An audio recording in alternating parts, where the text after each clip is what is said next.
There we go. Can you hear me now?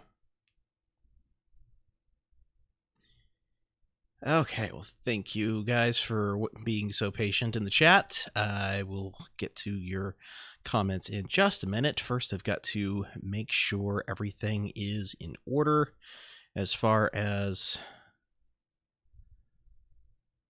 everything that I need to hear. So let's first make sure that my event alerts are working as expected. Let's see here.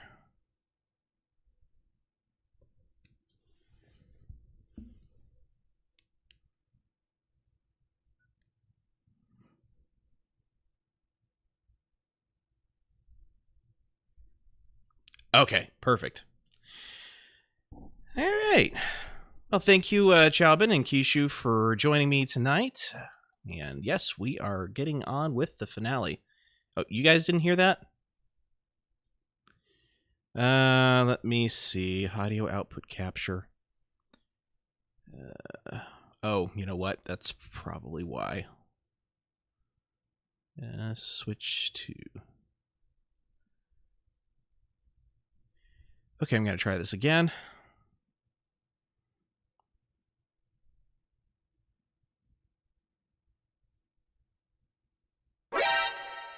How about now? Okay, perfect. All right, let us get this rolling here, as it were.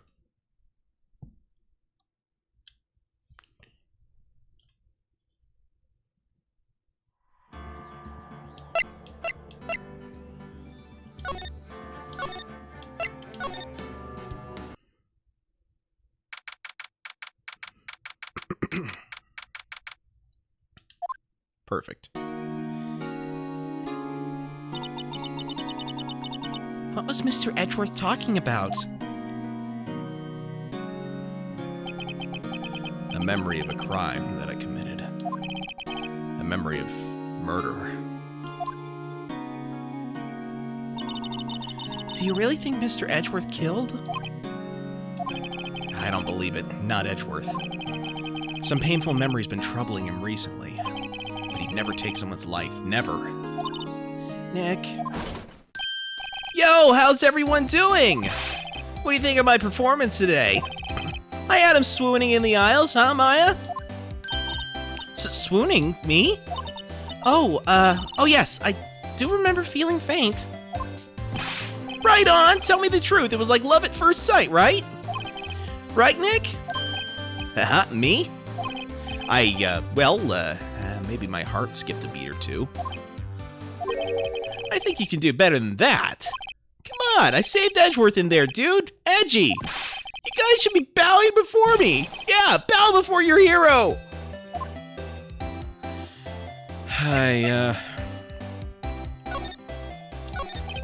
Larry, you really helped out in the trial today. You did. If you weren't there, Larry, I'm sure Mr. Edgeworth would have been found guilty. But seriously, Nick, that boat shop caretaker guy is pretty suspicious. But Edgy ain't off the hook yet. Way to spoil the mood, Larry. Hey, I'm just a guy sitting in the audience, you know? But from where I was sitting, Edgy seemed pretty edgy. I mean, can you really know he's telling the truth about that night? Nick? I don't know. But what I do know is, I'm going to believe in you two until the end. Us two? Edgeworth and... who else? You mean me, right? No, he means me. Right, Nick? Yeah, you, Larry. Not me? But why you, Larry? Huh? Actually, yeah, why me, Nick? Enough with the silent treatment. Nick, why do you trust Mr. Edgeworth so much? I mean, he's changed recently, true. But when we first met him, he was kind of a jerk, don't you think? You didn't know him back then. Back when he wanted to become a defense attorney. Wait, was that when you two were classmates? Yeah, in grade school. They saved me, Miles and Larry. They saved me and I'll never forget it. That's why I became a defense attorney, you know? What? Hey, Larry, what's he talking about? Huh? Sorry, I kind of forgot. Yeah, he is still kind of a jerk. He seems like he's defrosting a bit, though. Okay, Nick, out with it. I'm going to hear the story today, and that's final. Okay. It's kind of a long story, so hang in there. It was the very end of 3rd grade. I was on trial, a class trial. A class trial? You remember, Larry? Spring, end of 3rd grade? A kid in our class got his lunch money stolen. Lunch money? Our school was really small. Every month, kids would bring in an envelope with money for lunch from home. Huh, I see. Anyway, this kid's envelope disappeared, with $38 still inside. Oh yeah, now that you mention it, I do remember that. I could see why you'd forget, though. You were out of school that day. Anyway, the envelope had been stolen during PE class. I was coming down with a cold, so I'd skipped PE that day. I was the only one not in class. So, they thought you did it? Yeah, the kids in class thought I should be put on trial. Trial? So, the next day we held a classroom trial with me as the defendant.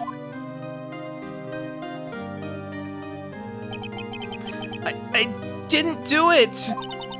Guilty! He did it! Guilty! It was you! Thief! Give the money back! You're such a meanie! No one play with him! Just admit you did it! You can't hide the truth! Tell us the truth! We're not gonna play with you anymore! Yeah, no borrowing me a racer! He shouldn't be allowed in the relay race or on the library committee! Give me back my 50 cents I loaned you! Hey, did you rob this bank the other day?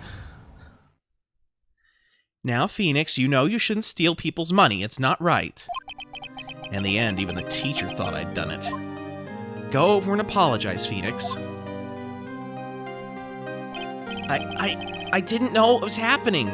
Oh, sorry, that's, this is present day, Phoenix. I didn't know what was happening. I was so sad, I couldn't stop crying. Everyone was staring at me like I'd done it. I tried to apologize. I went to where the boy whose money had been stolen was sitting. That's when it happened. He shouldn't have to apologize. The only thing that belongs at a trial is evidence. Anything else has no place. You should all be ashamed. Amateurs. But Miles... It wasn't you who stole my money, was it? No? Then you shouldn't apologize. Everyone's been shouting you did it, but no one has any proof. That is why, Your Honor, this boy is innocent. But Miles, it was your money that was stolen. Yeah, he did it. He's the one. We don't need proof. Make him say he's sorry. Why don't you all just shut up? This is always how it is, everyone ganging up and picking on one person. Just think how he feels. He said he didn't do it, so he didn't do it.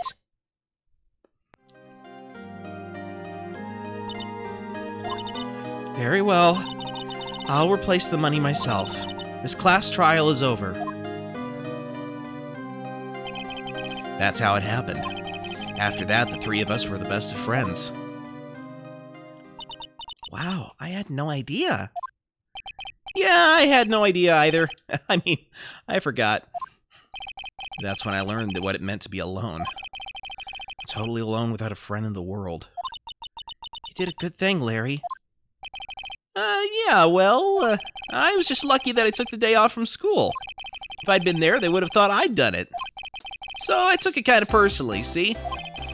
When something smells, it's usually the butts.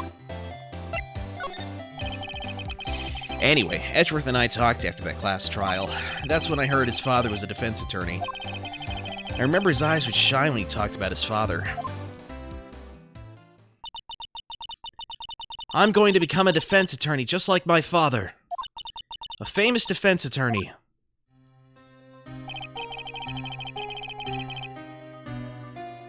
Then, a few months later, he suddenly transferred to another school. DL6 incident. Right. I'm not sure, but the transfer probably had to do with his father's death. That's so sad. It was several years later when I heard Edgeworth's name again. There was an article about him in the newspaper. The headline was something like, "Dark Suspicions of a Demon Attorney." Fabricating evidence, manipulating testimonies, covering up facts. The article said he'd do anything to get a guilty verdict. Anything. But why? What happened? I mean, that's not the Edgy I used to know at all. That's what I thought too. I tried to get in touch with him, I don't know how many times. He never replied. I guess he didn't want to see his old friends. I couldn't just drop it though. I wanted to meet him to learn why he'd become who he became. That's when I decided. Wait, you don't mean... That's why? That's why you became a defense attorney? To meet Edgeworth? If I was a defense attorney, I knew he'd have to meet me whether he wanted to or not.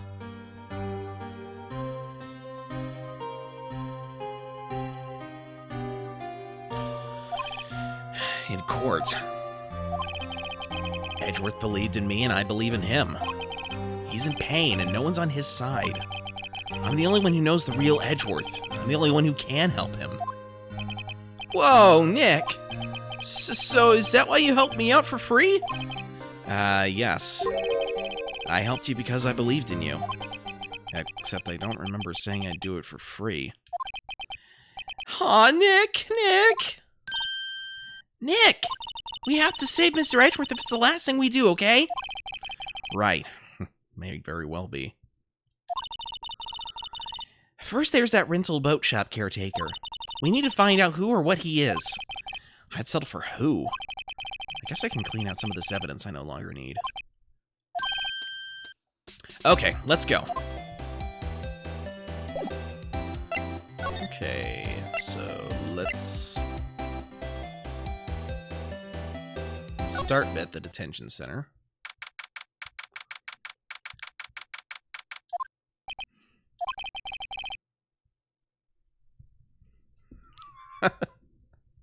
I too throw away evidence I think I don't need. That's a very good point. It's just the game trying to tell you this is no longer going to be relevant to the trial. Which, given that we've still got this metal detector, for instance.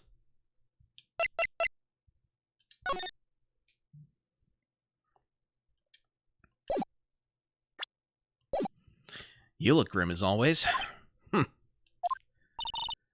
Mr. Edgeworth, I heard the story about the class trial. Class trial? What do you mean?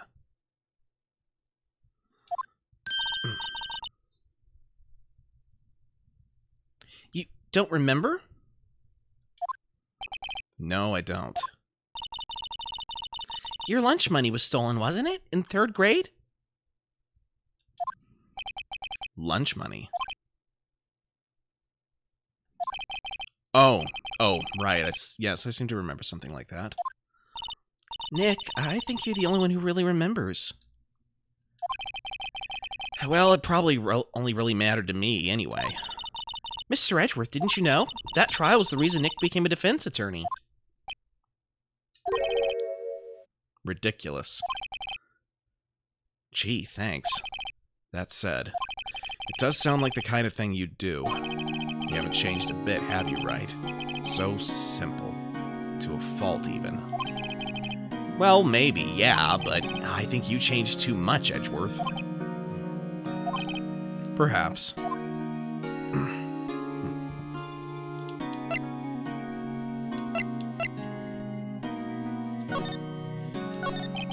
Hey, Edgeworth, why did you become a prosecutor anyway? You used to look up to your dad. You said you wanted to be a defense attorney, right? I couldn't let myself deny reality like you. What do you mean? My father was taken from me, and you want me to defend criminals? I'm sorry, Wright, but I'm not that good of a person. One suspect was apprehended in your father's murder, right? Yes, the man trapped in the elevator with my father. His name was Yanni Yogi. He had to be the shooter any way you look at it. Yet, he was found innocent. That defense attorney got him off the hook. That would be Robert Hammond. One second.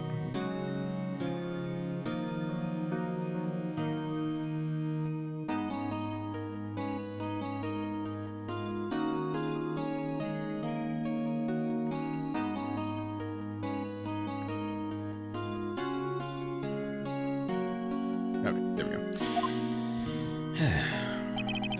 On that day 15 years ago, the 3 of us were trapped in that elevator for 5 hours. When we were rescued, we all suffered oxygen deprivation. I'd lost all memory of the murder. Lost your memory? Even now, I can't recall what happened in that elevator. That was the crux of Yogi's attorney's argument in court. He claimed Yanni Yogi had been not of sound mind due to the oxygen deprivation. Yogi was released due to a lack of evidence. Innocent. That's when I changed my mind. I started to hate defense attorneys. What's your relationship with Von Karma? He's my teacher, and a man who deserves respect. I learned everything I know of courtroom techniques from him. So he's like my sister was to you, Nick. He's a perfectionist in all things. In court, in his personal life, he's obsessed with doing everything perfectly. Perfectly, huh? In all the cases he's taken on, none were left unsolved. And not one suspect was declared innocent. Ever. But that's... I know. It's possible some of the suspects were indeed innocent. However, it is impossible for us to accurately determine that in every case. All Von Karma does is his job, to find the suspect guilty, perfectly. In any case, it's nigh well impossible to find a weakness in him. Should a weakness appear, he would do everything in his power to make it go away. Edgeworth? If what you're saying is true, you're headed for a guilty sentence tomorrow. He's right! Now's no time to praise the enemy, Mr. Edgeworth. It's a strange situation in which I find myself, I admit. No kidding.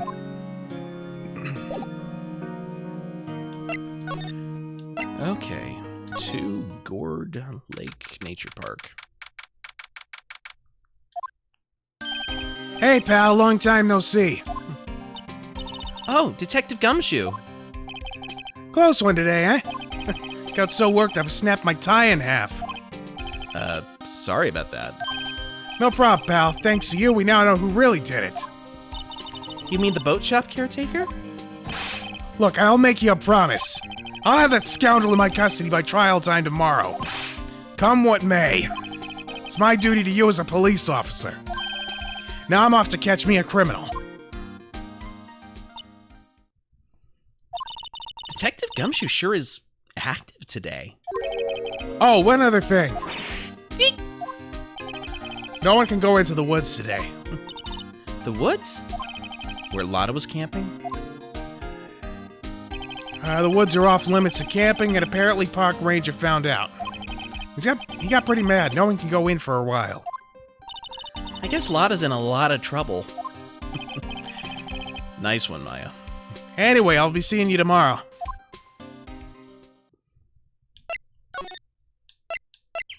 To the beach. Huh? The steel eyesore is missing. Eyesore? Looks like the hot dog stand is closed too. I guess Larry's too busy worrying about Mr. Edgeworth to show up for work. Well, that and the dog ate its entire stock yesterday. Of course, I get the feeling that this would be closed even if the dog hadn't eaten the entire stock of hot dogs.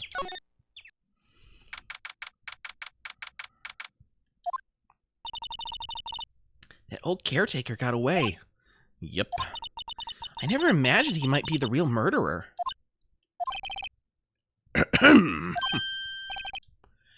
I'd know that clearing of the throat anywhere. Hello. What might you be doing here? Out for a walk, hmm?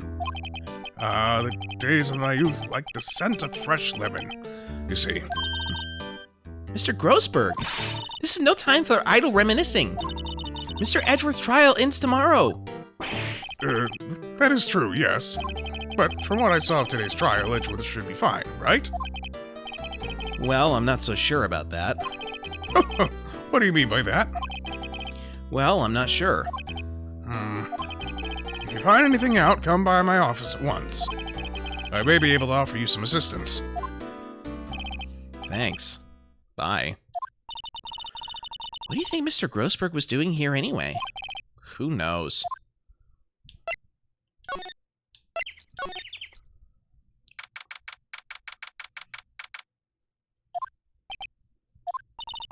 Nobody's home. Hello, hello. Ah! Hey, it's Polly. I wonder where your owner's gone, Polly. Hello, hello. Ah! I can't believe you'd run off and leave his poor parrot to fend for herself. Hello, hello. Ah! Well, let's take a look here. Maybe I should take care of Polly, Nick. You probably shouldn't just kidnap her. The police know about her anyway. I'm sure they'll do something. Well, okay. Sorry, Polly. He says I can't take you. Great, now the bird's gonna hate me.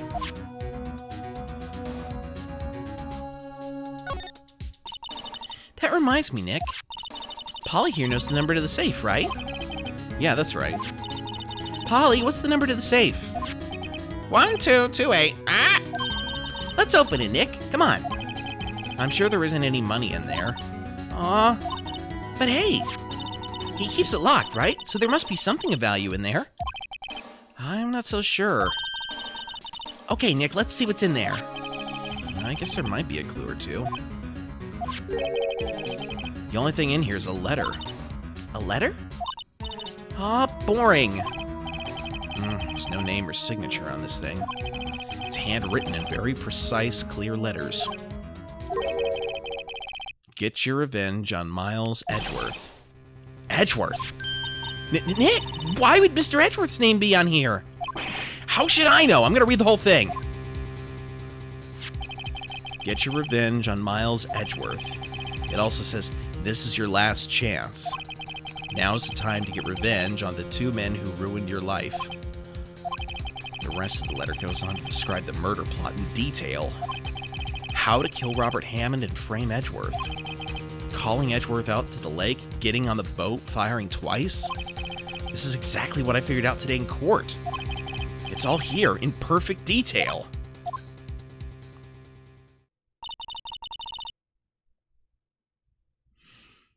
What do you think it means, Nick? I don't know, but it looks like these are instructions for that caretaker. When he killed Robert Hammond and called out Edgeworth, he was following instructions. But who could have written that letter? And what does it mean to get revenge on Miles Edgeworth? Look, I don't know, okay? But one thing's for certain. This letter is an amazing clue.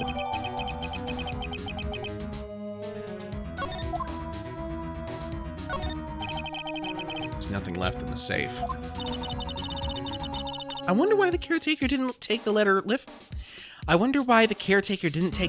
him. He left in a hurry, right? I don't think he even came back here after the trial. Yeah, that's fair.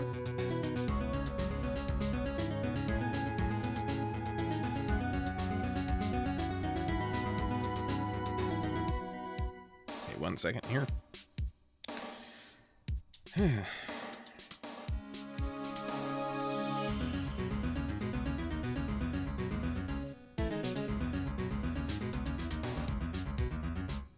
Okay.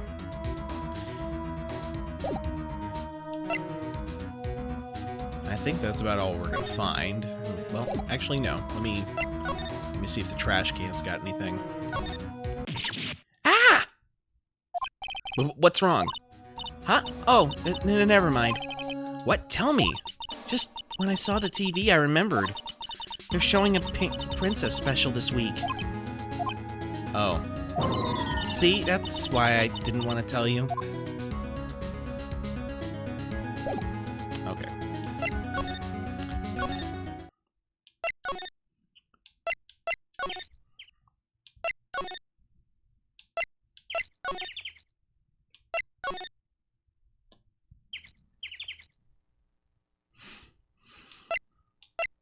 Okay, let's... Where's the...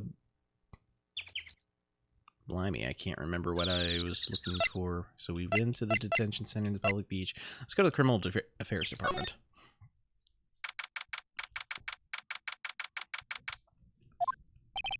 Looks like Detective Gumshoe hasn't gotten back yet. Gumshoe? He won't be coming back today. Oh, really? He said there was some guy he had to arrest by tomorrow. The boat shop caretaker. He shouted something about catching him if it's the last thing I do, pal. Good luck, Gumshoe.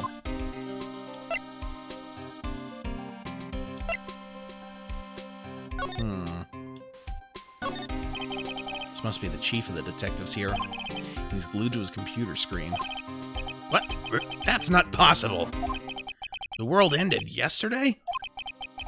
He must be reading predictions for the future on someone's homepage.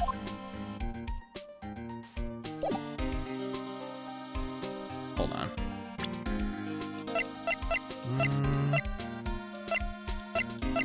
Yeah, okay, never mind.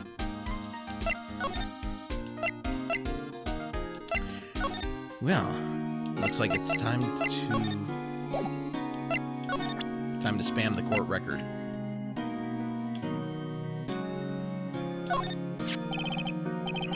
Edgeworth, see this letter?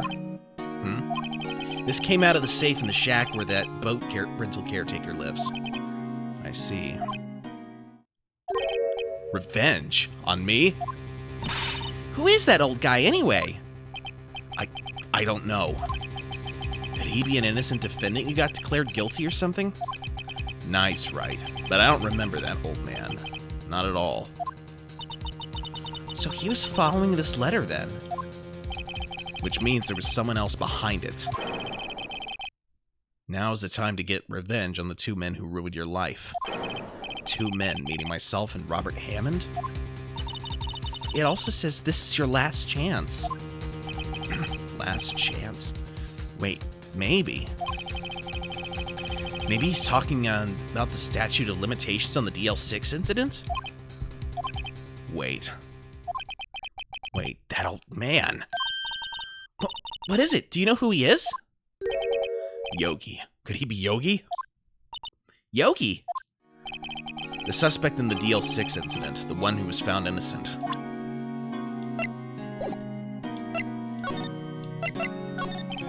Yanni Yogi was a court bailiff at the time. We just happened to be in that elevator together 15 years ago.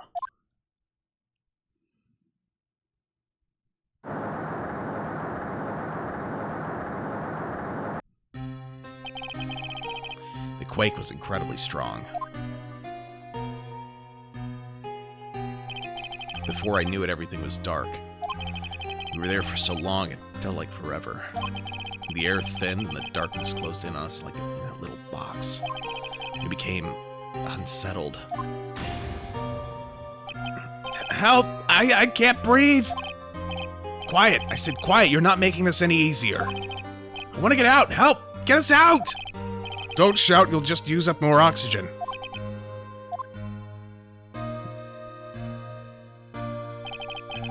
That's all I remember. When it came to it, I was put in a hospital bed, staring up at the ceiling.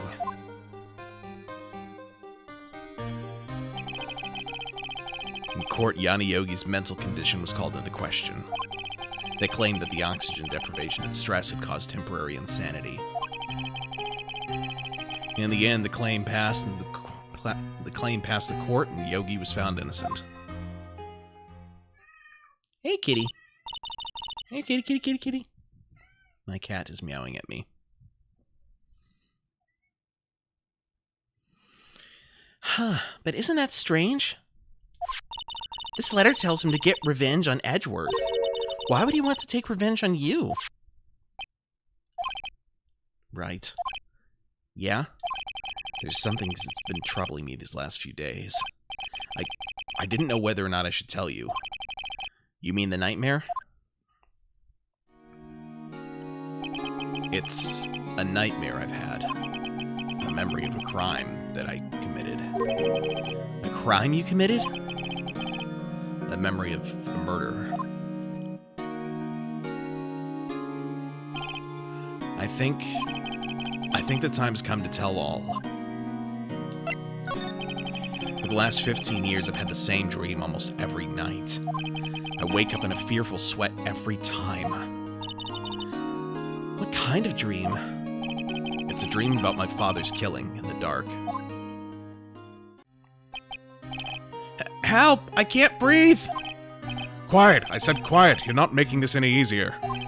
I want to get out! Help! Get us out! Don't shout. You'll just use up more oxygen. I can't breathe! You're using up my air! What? Stop breathing my air! I'll stop you! What? What are you? Stop breathing my air! No, Father! He's attacking Father! Then I see the pistol lying by my feet. I don't know if it was evidence from that day in court of the bailiffs. In a daze, I pick up the pistol. Get away! Get away from my father! Ah!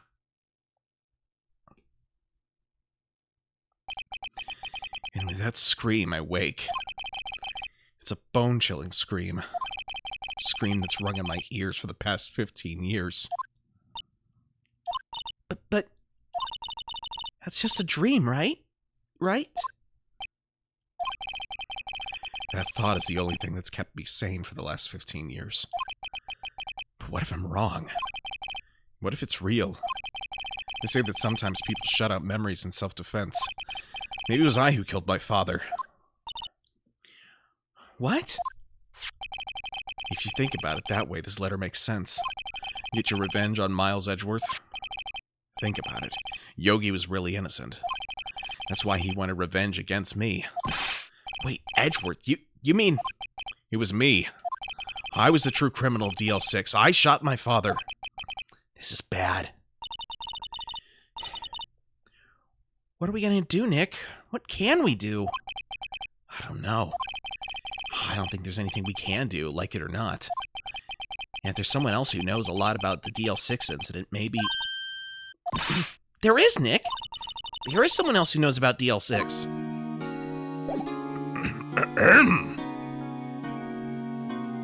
Oh. Time to visit the Lemony lawyer.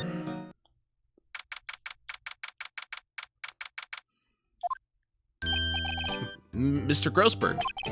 Ah, hello there. What's wrong? You look troubled. No kidding. I can't believe you're not. My. Just calm down and tell me what's happening. It's Mr. Edgeworth. He...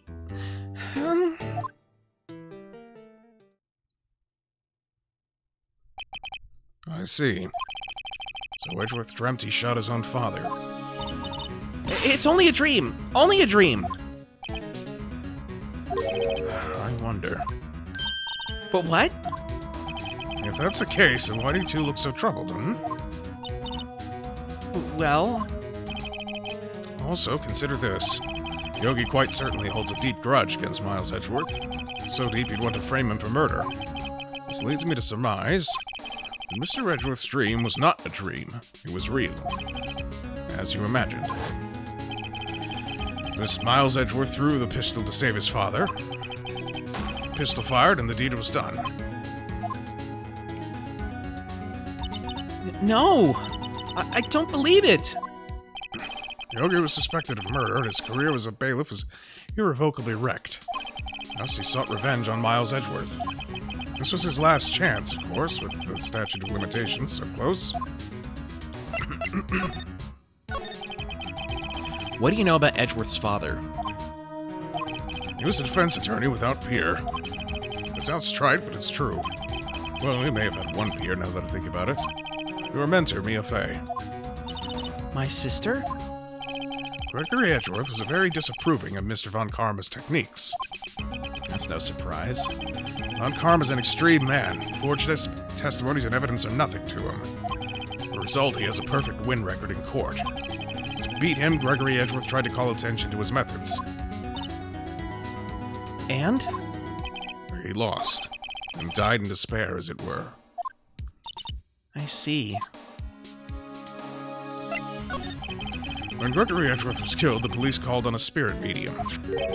That was your mother, Misty Fey.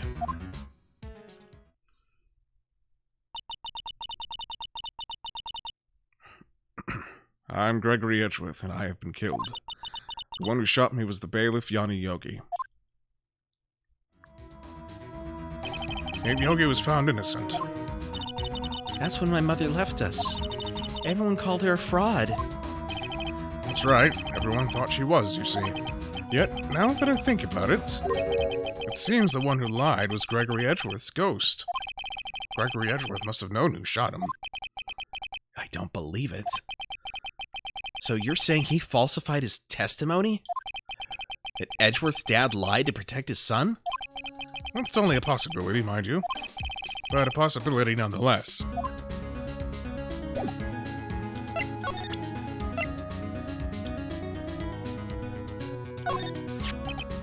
Oh, so this is the letter. It does seem the Yogi was following this letter when he killed Hammond.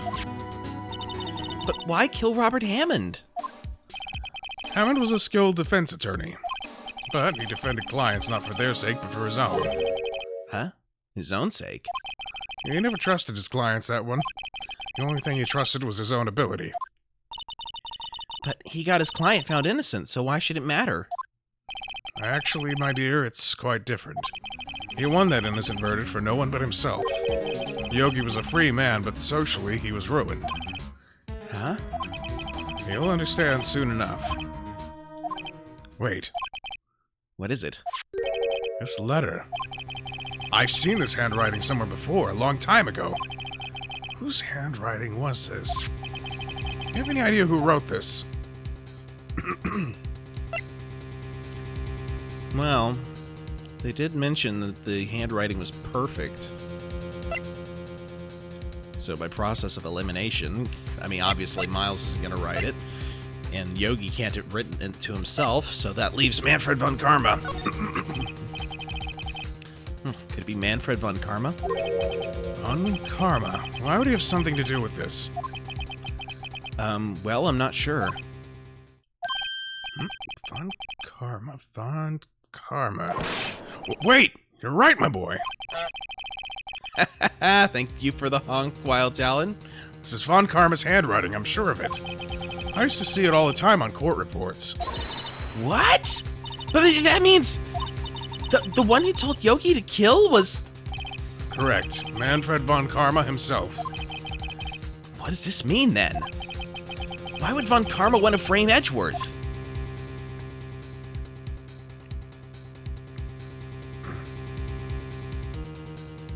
Yes, hello. How's your day been, Wild Talon?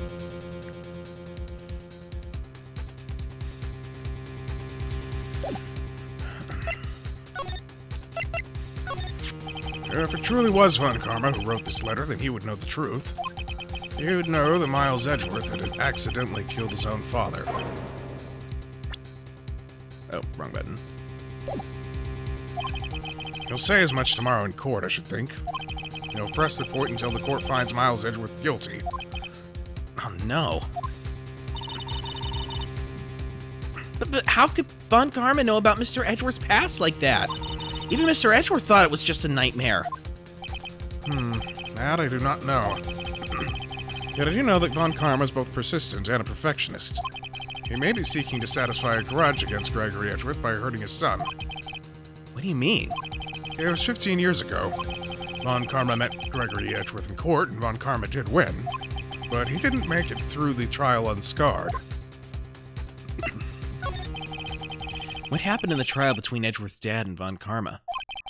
Von Karma got the guilty verdict he wanted. He won the trial. But Gregory Edgeworth accused Von Karma of faulty evidence.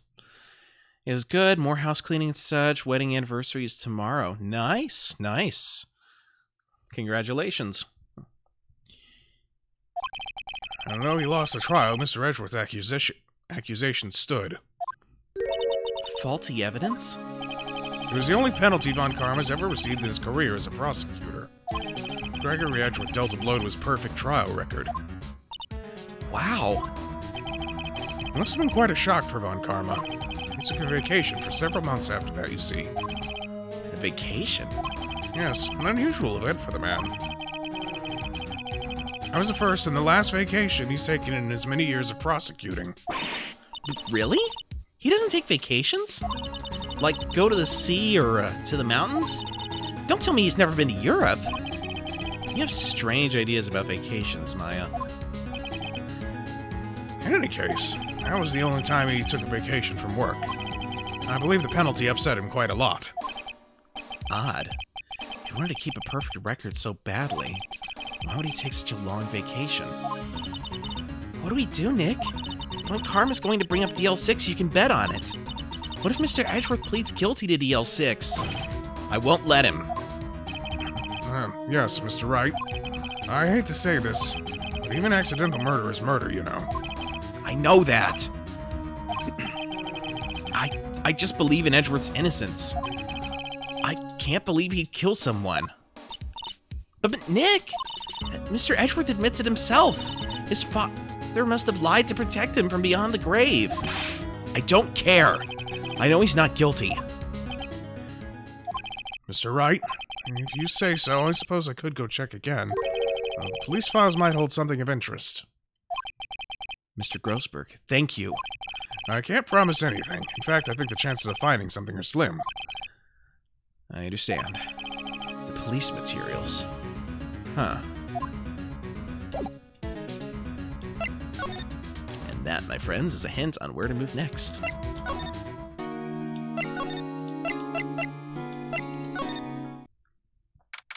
I was right.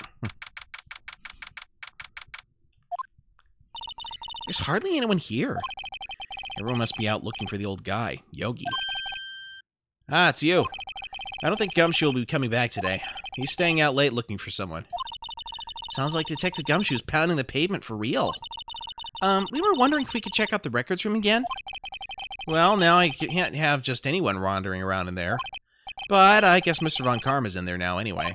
He can go in as long as he's there. Von Karma? Yes, he just arrived, actually. Von Karma's in the records room. Nick, let's hurry!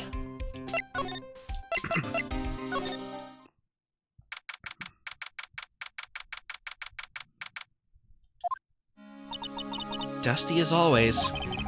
We were only here just yesterday. I'm sure they just haven't had time to clean. What's wrong, Nick? Nothing. I was just noticing that he isn't here. Von Karma. Let's see. Yeah, here are files of collected case reports. There's quite a large volume of reports here. Wow, these are all case reports? Yeah, it's like a graveyard of police cases. I guess my sister's case report is in here too, quietly gathering dust.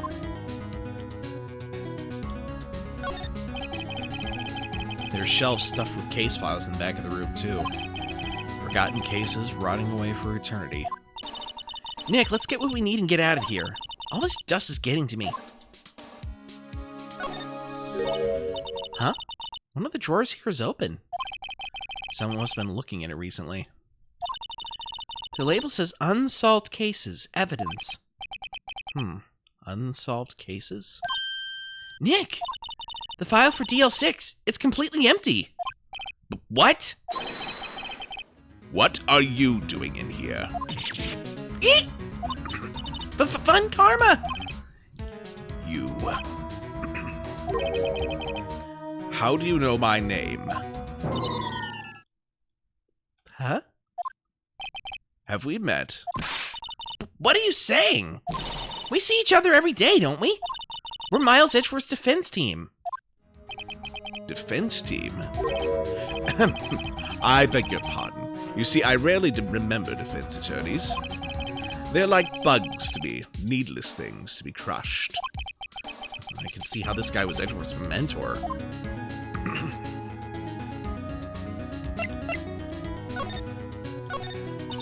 Mr. Edgeworth is your student, right? A romanticist who still can't shed that veneer of amateurism. Just like his father, always second-rate. Mr. Von Karma, you had an axe to grind with Mr. Gregory Edgeworth, didn't you? Me? A grudge against a mere defense attorney? Why? Because he dealt a blow to your otherwise perfect trial record? So you did. What I don't get is, why did you take his son under your wing afterwards? The son of your most bitter rival. That, my dear attorney, is none of your business. Tomorrow will be the last day of this trial. It's been a while since I've had a defense attorney last this long. Still, you will lose at the end. Miles Edgeworth will admit his own guilt. His guilt of 15 years ago, you mean? You're quite the researcher. If you've done your homework so well, then certainly you must understand. You know what Miles Edgeworth will tell the court tomorrow. We were right. So Von Karma is going to bring up DL6 in court tomorrow.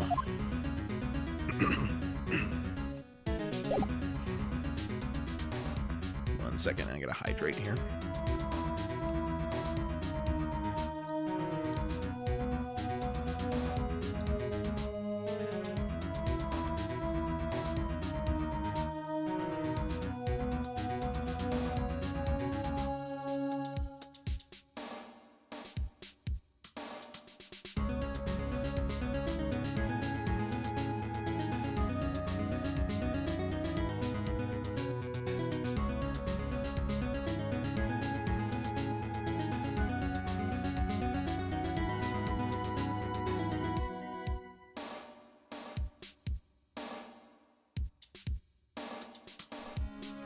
Okay, where was I?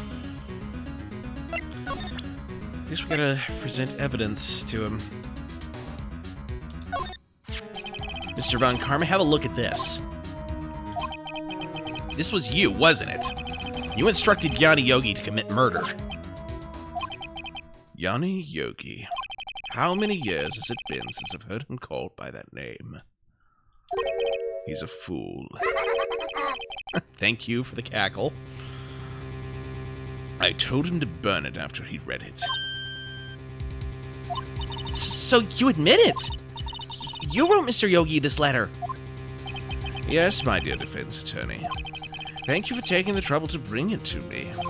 You've saved me from a lot of needless hassle. But what? Nick, what is that thing? A stun gun for self-defense, usually. Indeed. 600,000 volts will course through your body like a dog touching an electric fence. 600,000? Oh, don't worry. People don't die from it, usually. Now give me the letter. No! No! What are you? Nick, run! Maya! Out of my way.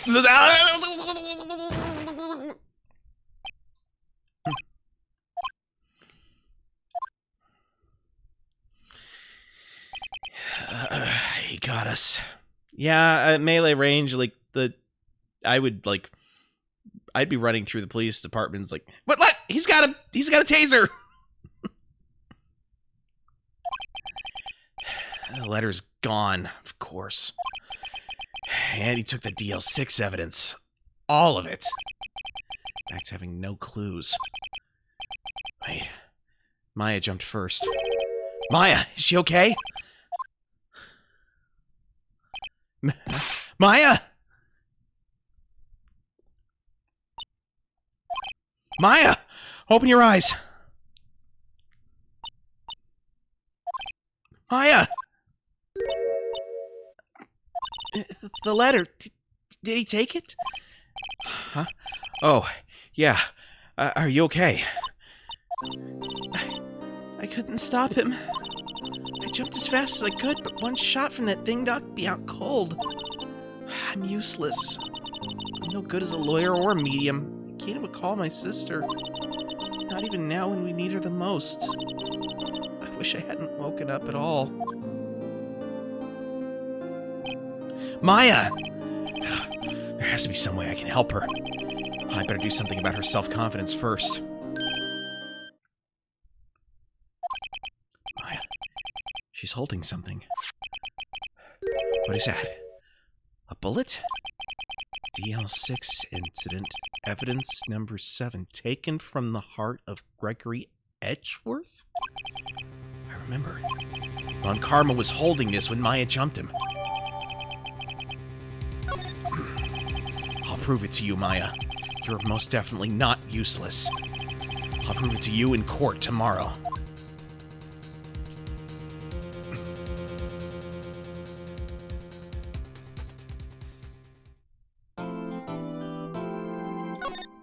Okay.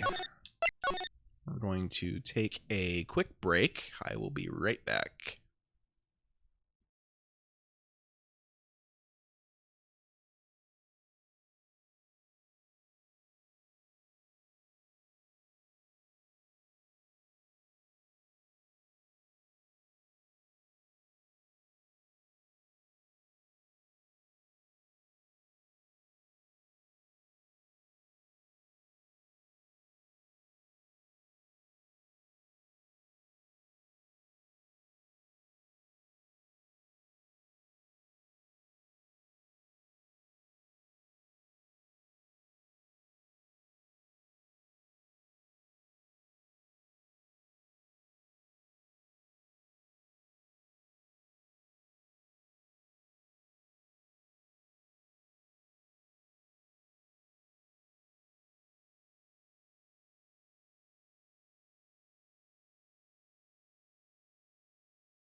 And we're back.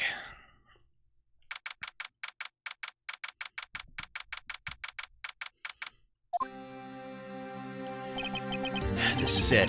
Judgment Day. Today, things are going to get settled at last. A lot of things. Ah! What's the big idea? Sorry, Nick. I only touched your shoulder. I guess the shock hasn't worn off from my run-in with the stun gun yesterday. Anyhow, today's the last day of the trial. Good luck, Nick.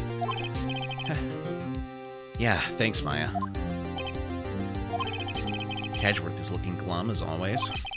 Hope Von Karma doesn't push him too hard. Whoa! What are you doing? Sorry, I'm sorry. I just thought I'd cheer you up with a pat on the back. Maya, maybe you should go outside and discharge. Right, good idea. Hey, thank you for the raid, Kush Completionist. Guys, go check out Kush Completionist's channel. And thank you so much for the raid. So, how was your stream, Kush?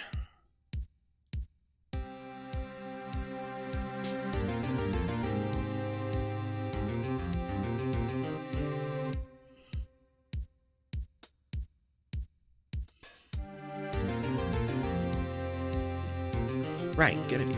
Played some Modern Warfare 3. Okay. Yeah, I have, the only Call of Duty game I've really tried out was the, Warzone, that Battle Royale one. I think I might do better with the, classic style, honestly. I'm doing alright. I've been just, streaming Phoenix Wright Ace Attorney. I am on the final trial segment of the 4th case. And we are about to see exactly what we can do to get Edgeworth proven innocent. If we can. Try not to electrocute anyone on your way out. Yep, Maya had a run-in with a stun gun, and she's apparently still holding a charge, even though that was yesterday. Oh, thank you for the gift sub. I appreciate it. Awesome. Chirp the Bird, thank you so much. Oh, you pal!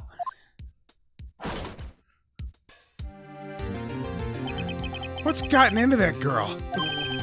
Detective Gumshoe. Morning, Mr. Edgeworth.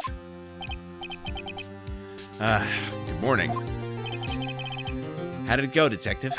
Have no fear. As promised, I've captured our runaway caretaker. Just brought him in. Took all night, pal. Thanks, Detective Gumshoe. You must be tired. Actually, after that shock I got on the way in, I feel pretty good. Yogi says he's forgotten his own name. But that has to be a lie. Why would he want revenge on Edgeworth if he couldn't remember his past? He does remember, and I'm going to prove it.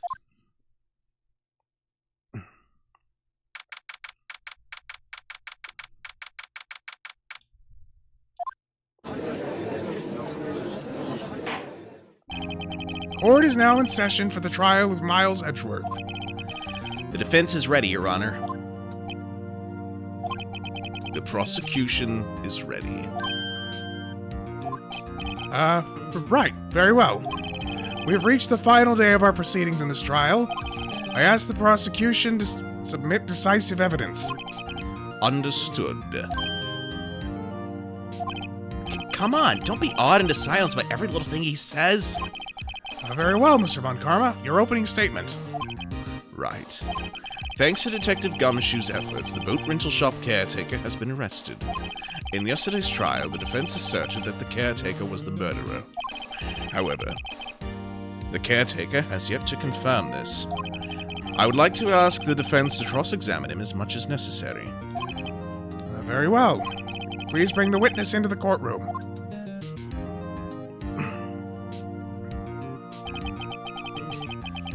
Ladies and gentlemen of the court, I believe you all remember our witness. He lives in the boat rental shop on the lake from where he witnessed the incident. In addition, he has currently lost memory of his name and identity. Witness? Why did you run away yesterday? The witness was not running away, as he will now testify. I see. Very well. Please begin your testimony.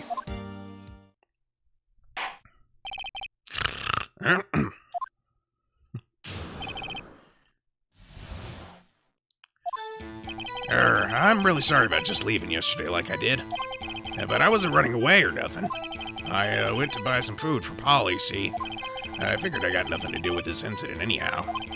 I mean, I need one of those motive things, right? And I don't got one. So my testimony yesterday stands as is. Very well. Let's begin the cross-examination, shall we? He has to know his name. Yanni Yogi. You're Yanni Yogi, and I'm gonna prove it.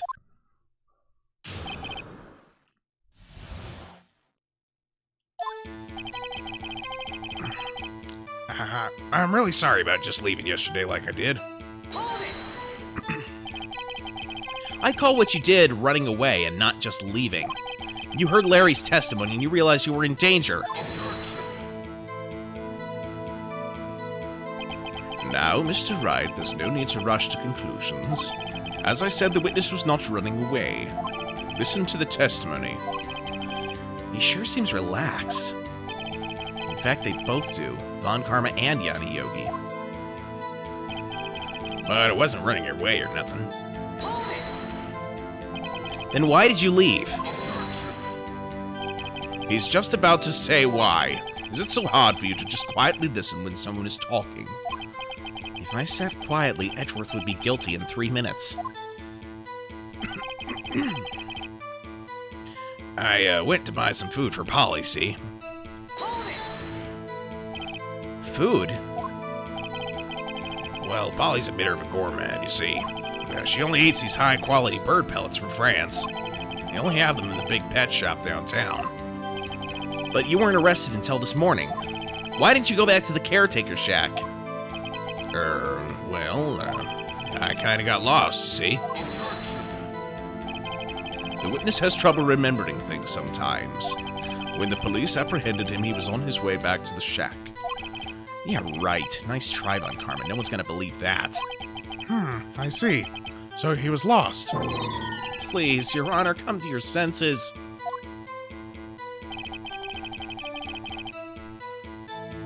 I figured I got nothing to do with this incident anyhow. You've lost much of your memory, is that correct? Yep, it seems like it. How could you know that you didn't have anything to do with this incident? Or maybe you're lying about not having your memory, You know exactly who you are. The witness has testified quite clearly that he has no memory of who he is. If you claim he's lying, then show the court proof.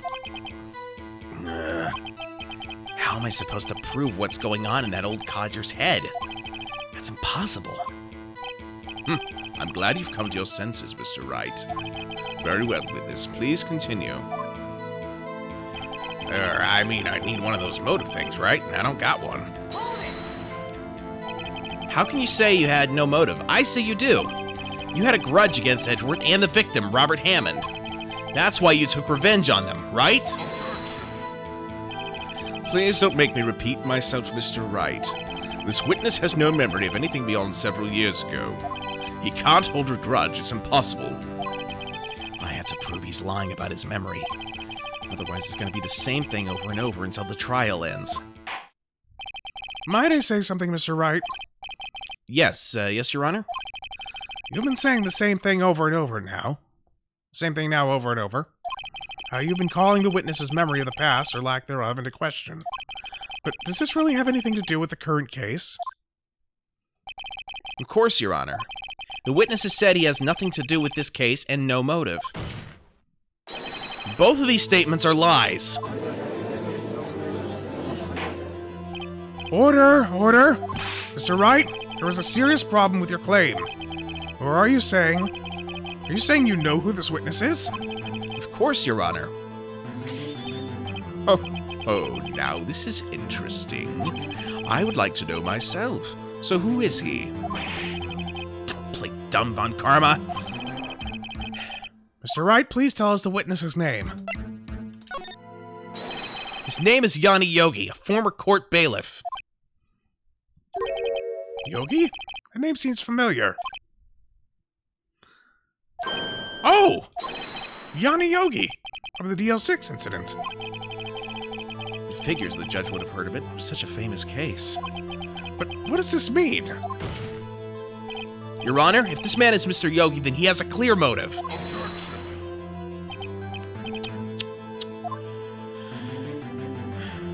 Jumping to conclusions again, Mr. Wright. This man, this witness is Yanni Yogi. Fascinating. However, how do you propose to prove this to the court? This is a court of law, as you may recall. You need proof. And allow me to repeat once more that the witness has lost his memory. This is it. I have to do this now. If I can't prove he's Yogi right here, right now, then I've got nowhere else to go. Nick, how are you going to prove it? How can you prove that he's Yanni Yogi? It's okay. It's actually quite simple. Your Honor, please take this man's fingerprints. Then we'll compare them to the fingerprints on file for Yanni Yogi 15 years ago. I see. That makes sense. Huh? I am so very, very sorry, Mr. Wright. Why? The witness has no fingerprints. What? What? No fingerprints? You see, before I worked as a caretaker, I worked it as a chemical plant. Burned my fingers working with the stuff. Yep. What? Yogi, you sneak! You burn your fingerprints off to hide your past? Well, if the witness has no fingerprints, I guess we will not be able to prove his identity. What about dental records? Come on.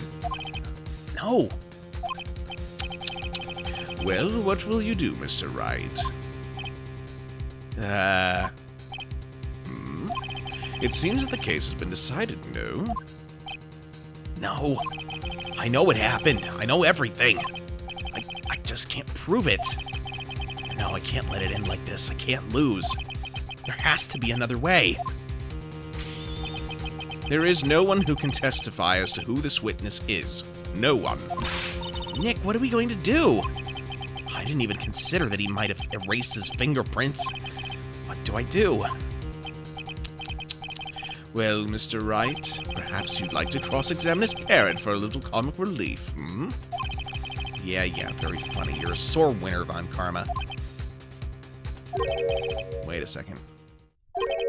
Cross-examine his parrot? But what is it, Nick? No, you're not going to... Your Honor? The defense would like to take Mr. Von Karma up on his proposal. Take Mr. Von Karma up? On my proposal? Exactly, Your Honor. I would like to cross-examine the witness's pet parrot. Order! Order! Well, what do you think, Mr. Von Karma? Need you even ask? This is a farce. I object. Wait a second. You were the one who suggested I cross-examine the parrot, Von Karma. I have a right to do as you suggested. Well, if you're so desperate, then please be my guest. Of course, should you go through with this, and nothing comes of it, then I hope you're ready for the consequences. Nick, this is crazy! Well, still want to go through with your little game? Let the parrot take the stand. I'll cross-examine her, Your Honor. Hello there. Hello there, Reeve. Thank you for joining. How's your day been? This is the most ridiculous thing I've ever heard. Von Karma's rigged every person's testimony, every piece of evidence, except the parrot. She's my last chance. Thank you for the lyric, Reeve. Appreciate it. At least, I think so. Lurking till the mod stuff is done. Gotcha. Bailiff, bring in the parrot. Words I never thought I'd say. That's quite a bird. Please tell us your name. Name! The witness is ignoring me. It must hurt to be ignored by a bird. Very well, witness. Who is your owner? Please testify for us.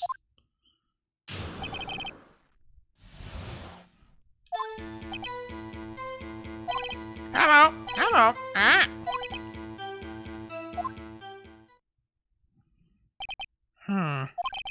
Certainly the most concise testimony we've had so far. Very well, begin your cross-examination.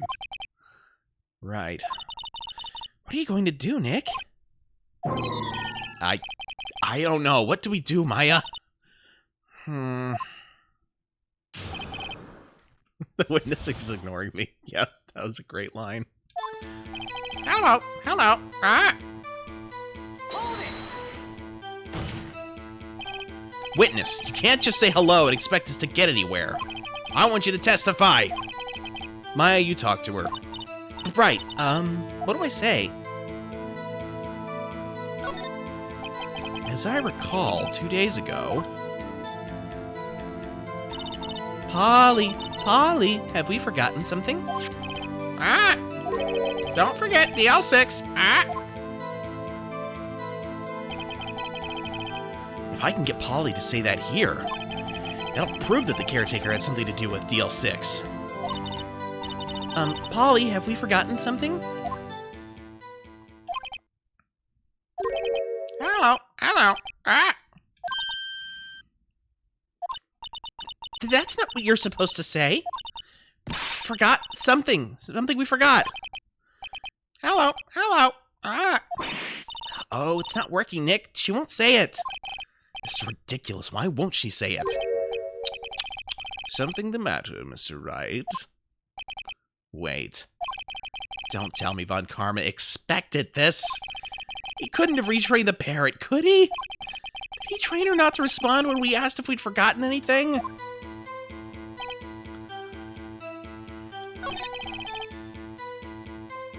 For all of you guys who joined in the last half hour, if any of you'd like to join my Discord, I've got the link in the chat below.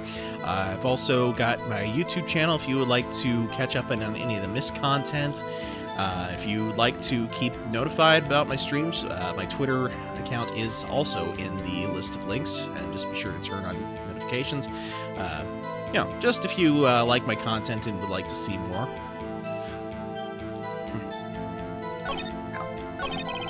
Hello. Ah.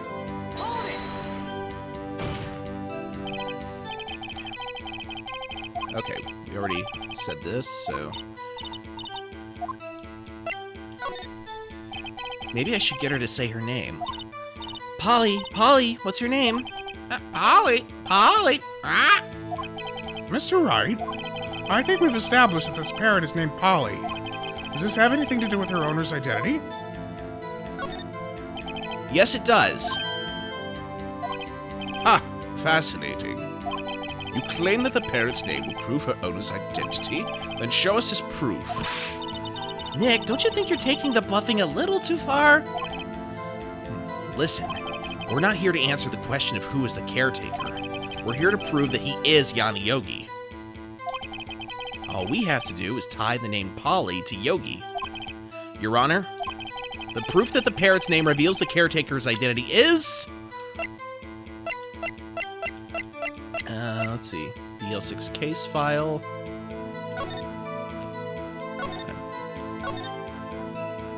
After Yanni Yogi's arrest, his fiancée Polly Jenkins committed suicide.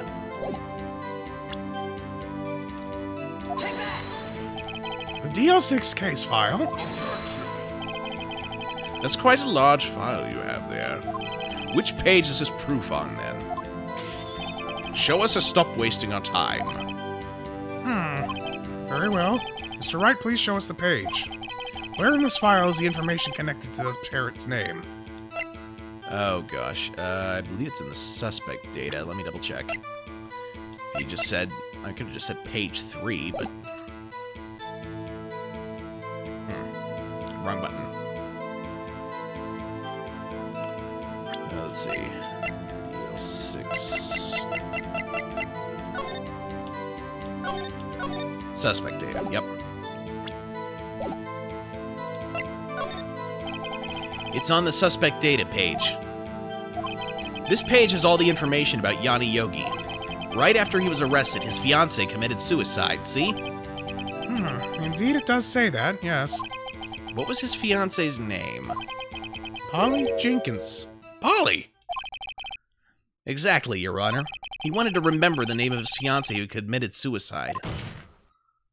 That's why he named his parrot after her. I see. I guess that is possible. Bah! A mere coincidence, that's all. My granddaughter has a dog she calls Phoenix. Well, Mr. Phoenix Wright, does this make you my granddaughter's fiancé? She's only 7 years old.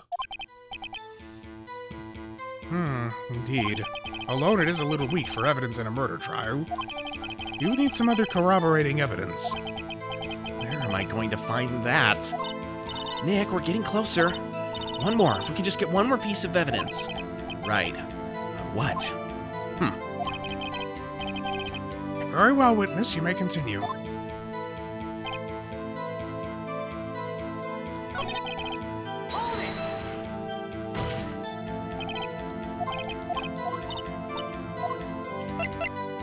Alright. Maybe I'll get her to say the number of that safe.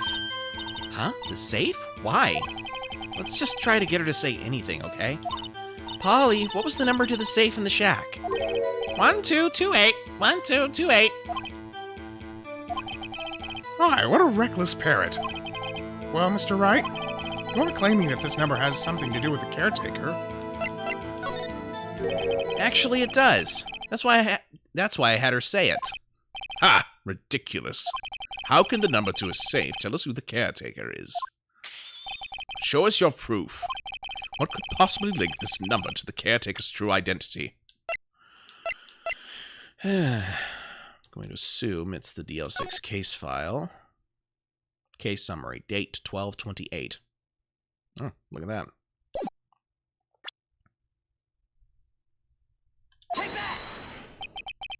The DL6 case file?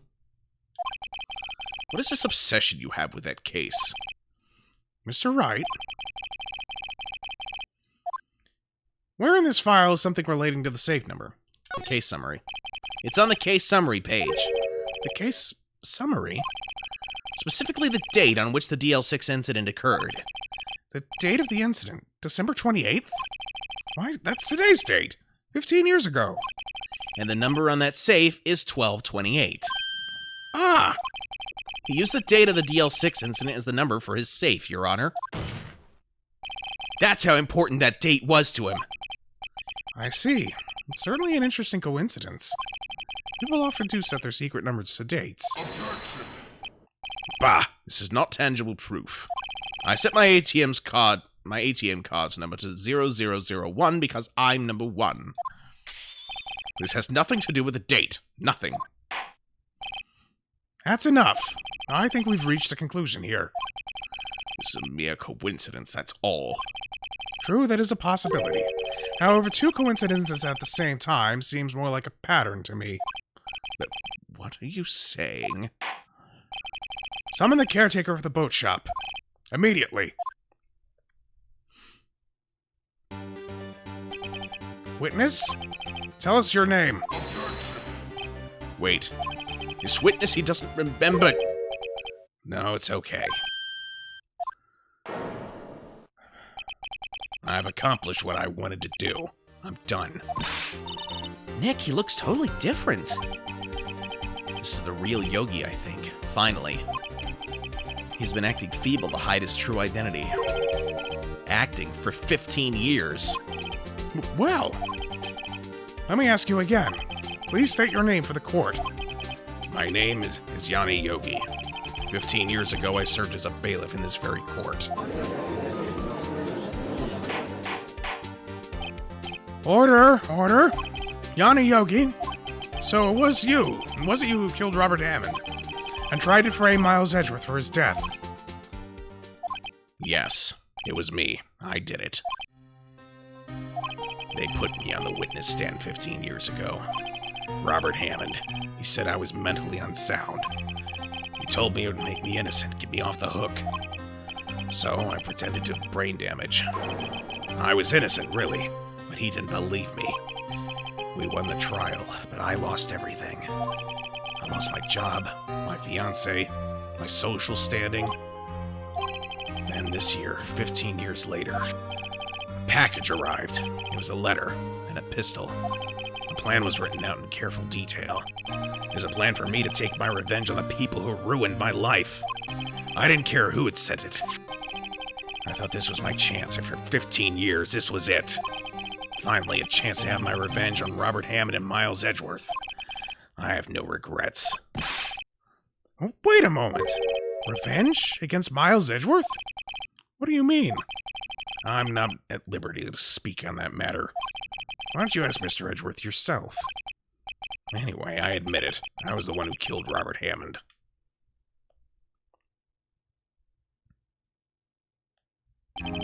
On Karma? Where's Mr. Yogi? Under arrest, Your Honor. I saw no room for his I can speak. I saw no room for error in his confession. Then the defendant, Miles Edgeworth, is Innocent. In this case, at least. Very well. Will the defendant please take the stand? There are a few mysteries left unsolved. Still, you are cleared of suspicion for this particular case. So I would like to pass judgment on the murder of Mr. Robert Hammond. Any objections? I don't believe it. Why isn't Von Karma saying anything? Very well. This court finds the defendant, Mr. Miles Edgeworth.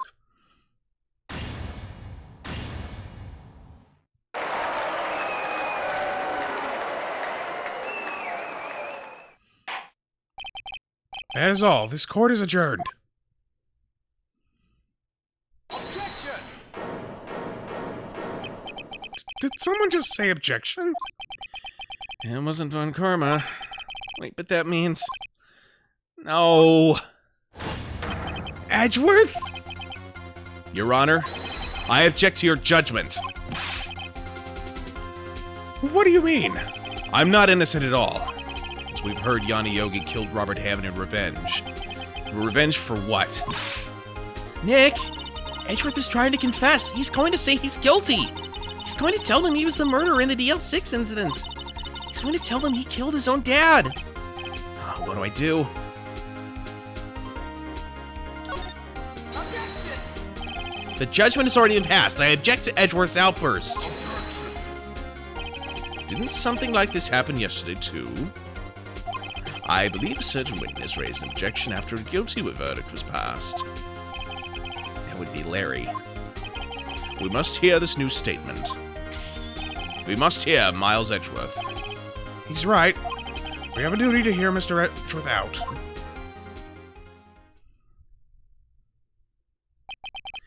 For 15 years, I've had a recurring dream. A nightmare. It's only a nightmare. That's what I told myself. But now I know it wasn't a dream. Yanni Yogi wasn't the killer. You mean, in the incident where your father died? From the distance of the shot, it wasn't suicide either. Everything was as clear as day. The murderer, the criminal in the DL6 incident, it was me. Your Honor, I confess my guilt. I am guilty for DL6, the statute of limitations of which ends today. The culprit is me. And so I'm going to point at Phoenix Wright, because that's the only direction I can point.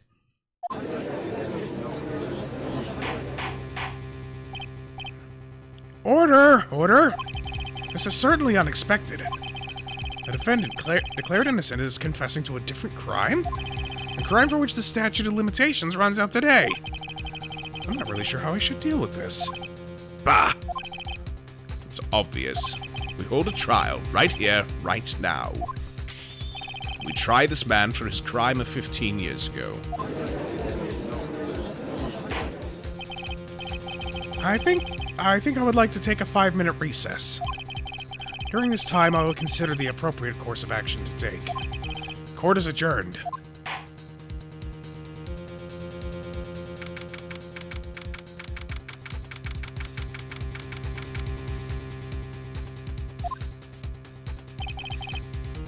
I'm sorry, Wright.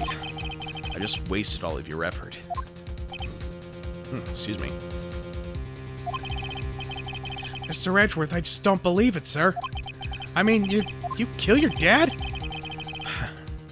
I didn't want to believe it myself, Detective. But it's the truth. I deserve to be punished. Murder is murder, no matter what the circumstances. This is crazy, just crazy. Nick, what are you doing? Huh? Oh, I was just reading through this court record once more. I'm getting my case ready. Your case? For what? Huh? Isn't it obvious? I'm gonna prove that Miles Edgeworth is innocent. What are you talking about, pal? He just admitted to it. He confessed that he did it in court. I'm sorry, Edgeworth, but I don't believe your nightmare. But what? It's just a dream. It's not real. The truth is right here in this court record. In any case, tighten your belts.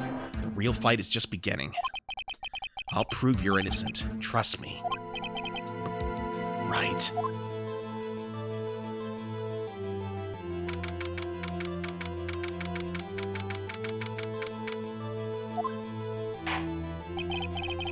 Now then, I would like to resume our trial.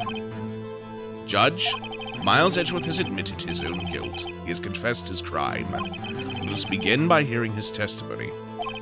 Then, though pointless, let the defense do their cross-examining. The statute of limitations on the DL6 incident runs out today. Though it is unconventional for me, I'd like to run this one by the book. I see. Does the defense have any objections? No, Your Honor. On Karma, you knew this was going to happen from the very beginning, didn't you? Oh, hey, kitty. My cat is meowing. Very well. Will Miles Edgeworth take the stand?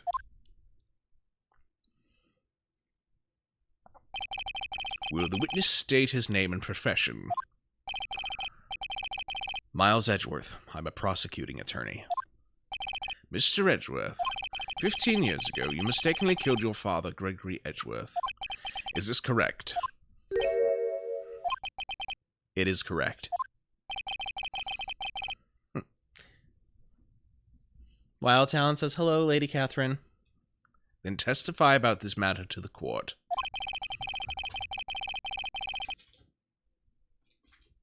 And now she's getting the zoomies. I wish I had a cat cam. Objection! Thank you for the objection, Kishu. When Edgeworth was telling me about his dream yesterday... Oh, and thank you for the bits. I appreciate that. When Edgeworth was telling me about his dream yesterday, I noticed something. One detail didn't quite fit. That'll be the key, but only if I can get it to work. Please, please...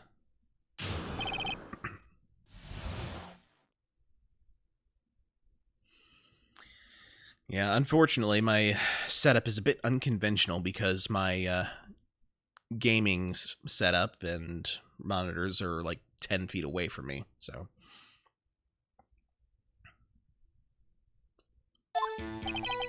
That day, I had gone to the courtroom to observe one of my father's trials. As we went to leave, an earthquake struck, trapping us in the elevator. My father and Mr. Yogi lost their composure and began to argue. Just then, something heavy fell at my feet. I picked it up and threw it at Mr. Yogi. I wanted them to stop fighting. A moment later, there was a single gunshot, then a scream. It was a terrible scream. I remember it to this day. That's all.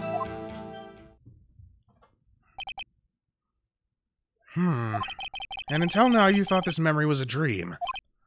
We were stuck in that elevator for 5 hours. The oxygen in the elevator ran out, and I lost my memory of the events. Oh, she's got a poofy tail right now.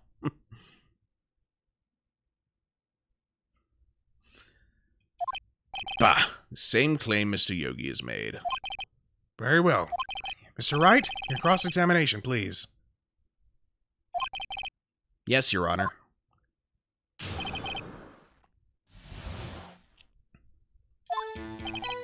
That day, I'd gone to the courtroom to observe one of my father's trials. Oh, back up.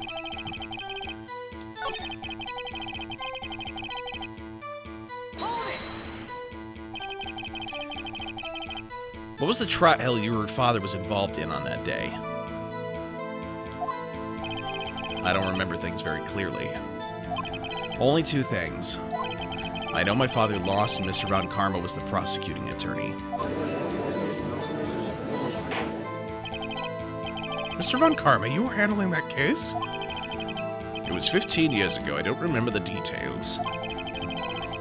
That was when Edgeworth pointed out the problem in Von Karma's evidence. Hold on. The sound seems to be a bit, oh no, that's weird. My sound levels are normal. Okay. As, yeah, earthquake trapped in that elevator. So there were 3 people, including yourself, trapped in that elevator. Yes, myself, my father, and Yanni Yogi. We were fine at first. But then as time passed, no one came to help. My father and Mr. Yogi lost their composure and began to argue. What did you do then? I was a 9-year-old boy at the time. What could I do? I was scared, trembling in the corner.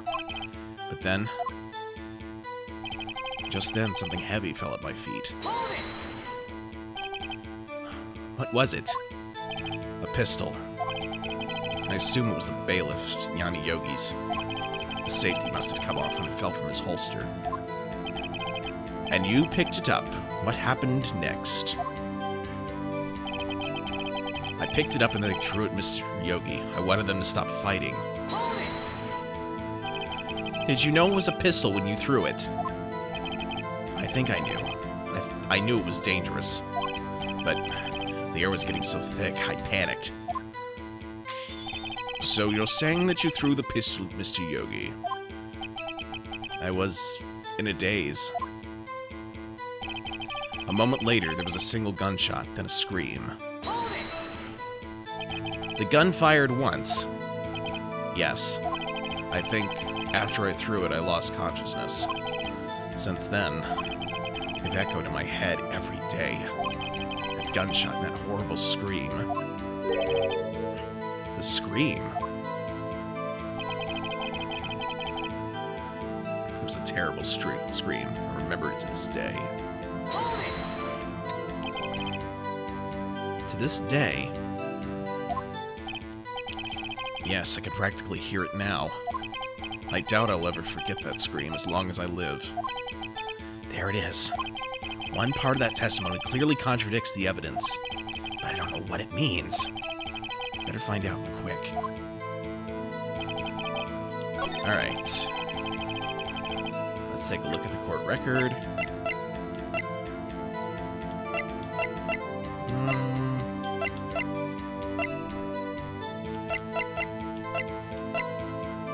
That's a pistol from this incident.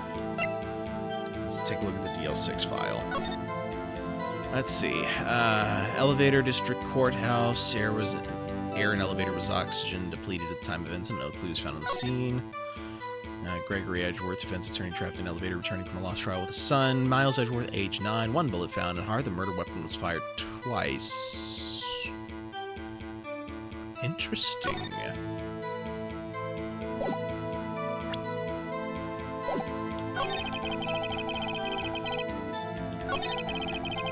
Okay, so a moment later, there was a single gunshot, then a scream.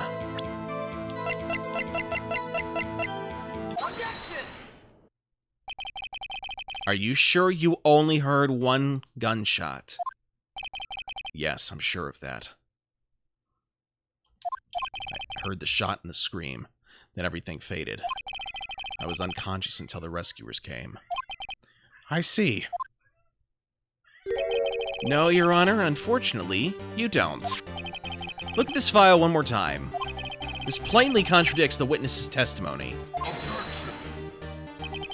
You do enjoy dragging out that file, don't you? I don't accept this evidence unless you can tell us what page it's on. Which page contradicts Miles Edgeworth's testimony? That would be the victim data. Look at the victim data in this file. It says it quite plainly. The murder weapon was fired twice. Miles Edgeworth only heard one gunshot, yet the murder weapon was fired twice. The first shot was the accidental firing when the pistol was thrown. So who fired the remaining shot?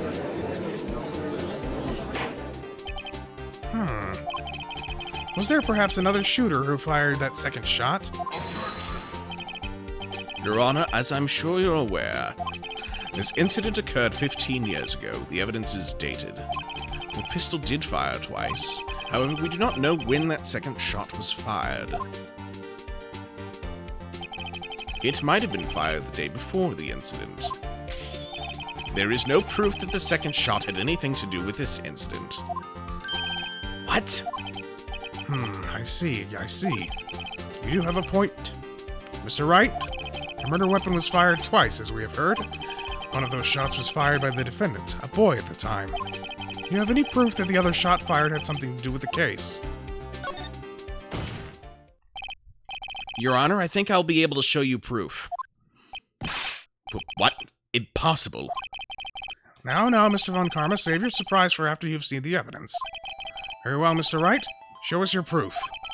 You have evidence that the second firing of the pistol is related to this incident.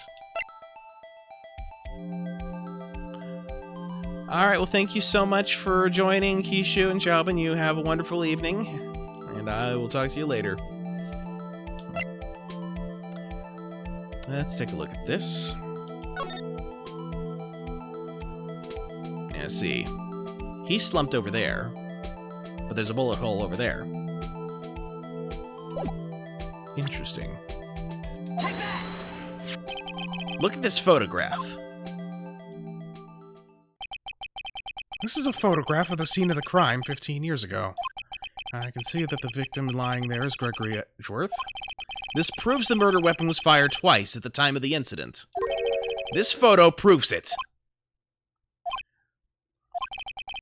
So let me get this straight. This photo proves 2 shots were fired. Where? Your Honor, please get a clue. Show the judge the contradiction in the photo.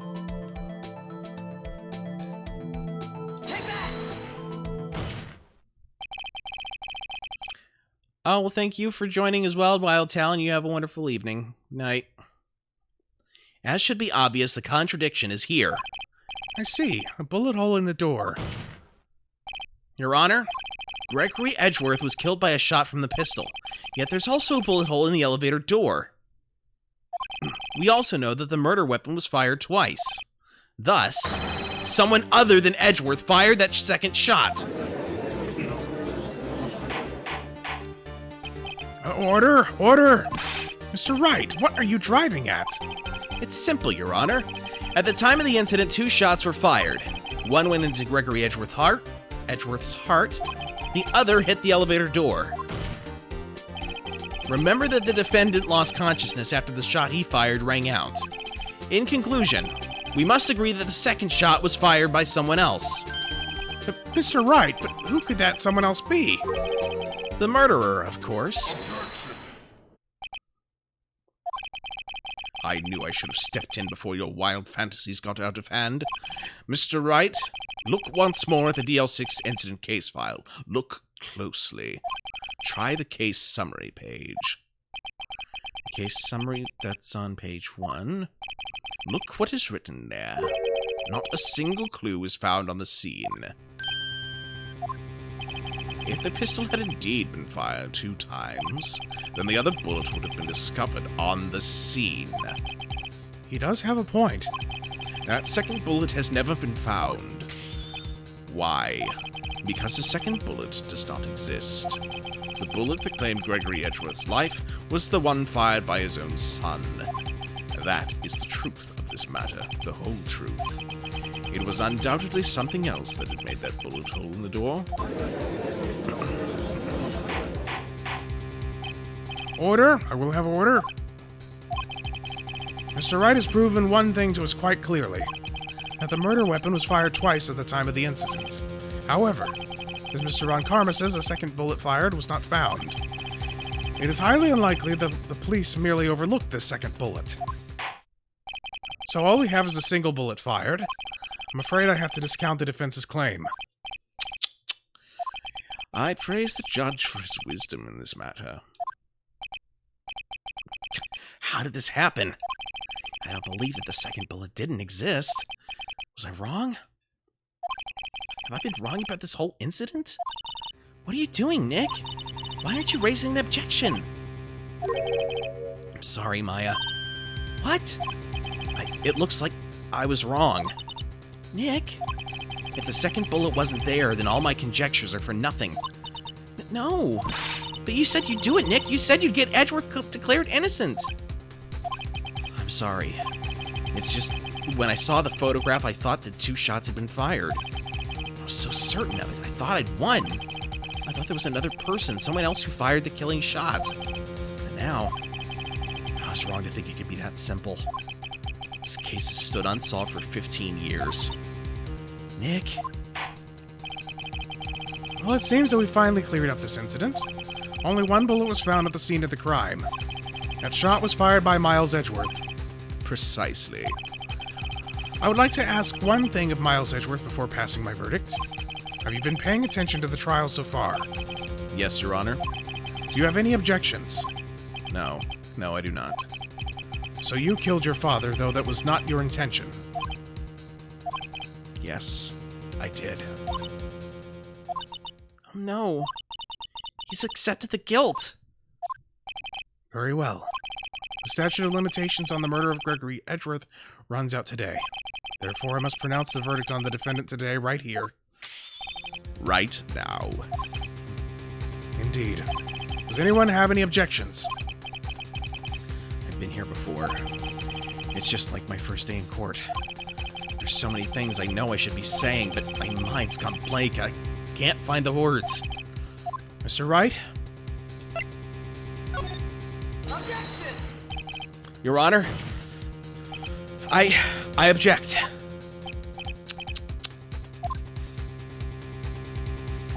Mr. Wright, on what grounds do you object,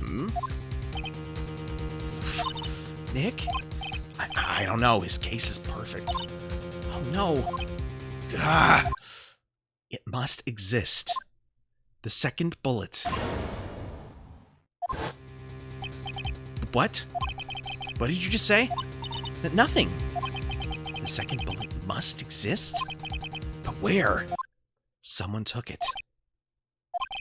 It seems waiting is not going to produce us any answers from Mr. Wright. Wait, Your Honor. Hmm? The second bullet. It existed. What? Oh, we just heard proof that it did not exist.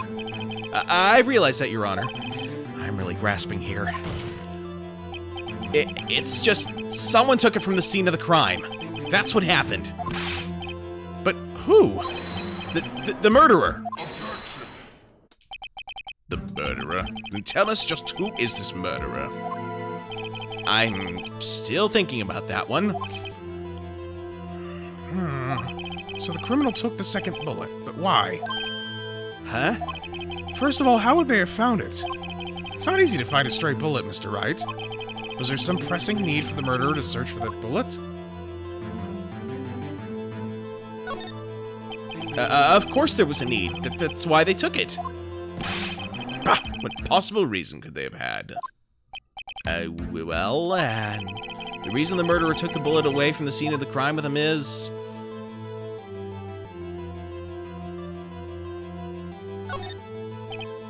maybe they thought that the bullet would be used as proof? Proof? It was a special bullet, so they took it with them. If that was the case, then they should have taken the bullet from inside Gregory as well. Huh? Why would they only take one of the 2 shots fired? Oh, right. Mr. Wright, have you really thought this through? I'm going to have to penalize you. This isn't going so well. Is there some pressing need for the murderer to search for that bullet?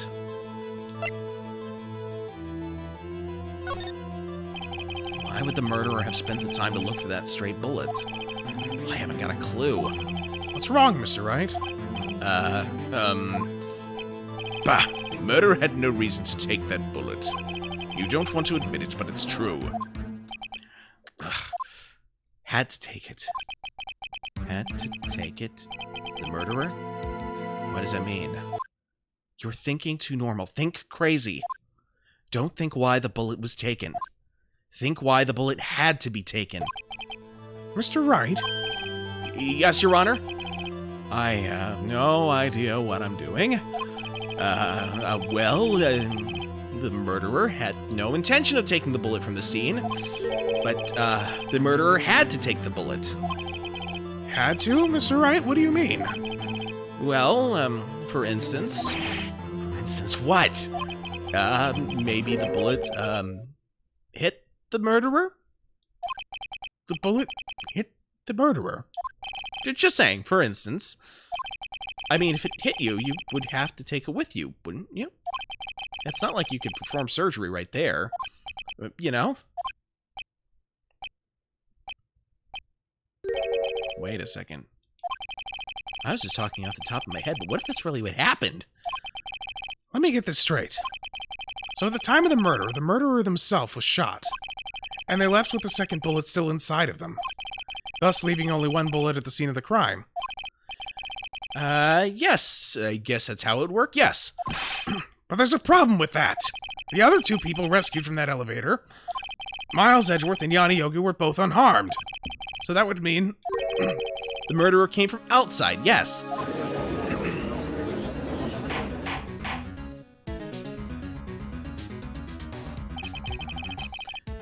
Two men fight inside the elevator. Trying to stop them, the boy picks up the pistol at his feet and throws it. The pistol discharges and the bullet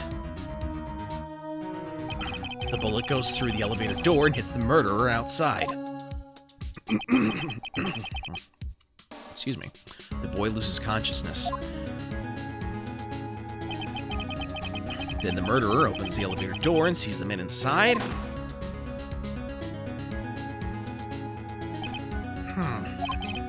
Mr. Wright, you are truly the most unpredictable defense attorney I've ever known. I can tell you're grasping, yet I cannot deny the possibility of what you say. What are you saying? Deny it! Deny it! No one involved with the incident was wounded. Hey, Westphalia Music, thank you for joining. I do believe this is your first time stopping by. I did see that you followed a while back, so thank you for that. How's your day been? No one involved with the incident was wounded. There was no murderer. No one was wounded at the time of the incident. He's right. Can't think of anyone. Hey, Nick. Huh? I just thought of something really crazy. Crazy? Remember what Mr. Grossberg said yesterday? Gregory Edgeworth dealt a blow to his perfect trial record. Wow. It must have been quite the shock for Von Karma. He took vacation for several months after that, you see. Yes, an unusual event for the man. That was the first and the last vacation he's taken in his many years of prosecuting. What if Von Karma didn't take that vacation because of shock, but took it because he was injured? Which would mean... It could only mean one thing. He was the murderer in the DL6 incident. He was the man who shot Gregory Edgeworth. It was Von Karma. Oh, man. Something wrong, Mr. Wright? You seem dazed. No, Your Honor. Well, you have indicated the possibility that the murderer came from outside. Can you give us the name of your suspect? Uh-oh. Should I come out and say it now? Your Honor, there is a suspect. One lone suspect. Well, this is certainly interesting news. Very well, Mr. Wright. Who is your suspect? My hands are shaking. The what? Von Karma. Von Karma! Been chill so far, just got back from visiting my sister. Nice, nice. Glad it's been chill so far. You mean the Von Karma, the prosecutor, the one standing right over there? Bah! You don't object. I see no need. Why honor this ridiculous outburst with my objection? Because you took a vacation for several months starting the day after the incident. Yet you pride yourself on a perfect record. Why would you take such a long vacation without any reason? So you're claiming I took a vacation to heal my injury from the incident? Fascinating. Prove it. I would have needed surgery, no? Where did I go under the knife at, Mr. Wright? Bring the doctor that operated on me. Have him testify. Ugh. Nick, let's find out who his doctor is. It's no use. Edgeworth? I know Von Karma, perhaps too well. He's perfect. He wouldn't leave clues. He probably didn't undergo surgery. That would leave a doctor as a witness. Ugh, nobody's that perfect. So what, Nick? Did Von Karma pull the bullet out by himself? That's insane. No, he couldn't have. You can't just pull bullets out of yourself. Wait. What does that mean? That bullet has to be somewhere. But where? Well, Mr. Wright, can you produce evidence to prove that I was shot? All right, Von Karma. I'll prove it. And I'll even use evidence. I know how you like it so much. But what? The evidence that proves Von Karma was shot is...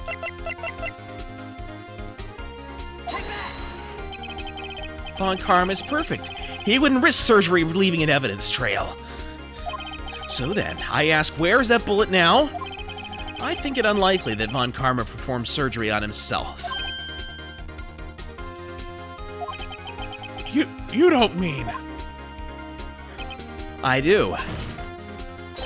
There is the possibility that the bullet is still inside Von Karma.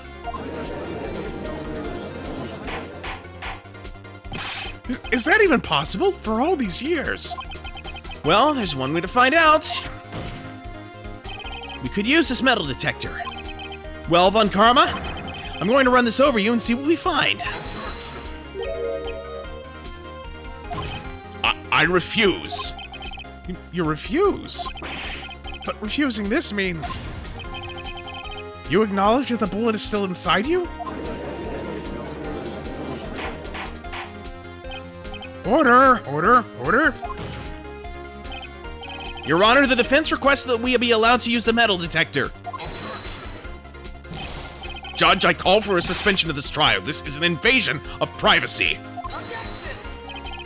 The statute of limitations runs out on this case today. It was you who said we had to end it right here, right now. Enough! I permit the use of the metal detector. Mr. Von Karma, you will submit yourself to testing. Nick, what does this mean? I don't know, but we have to give it a shot.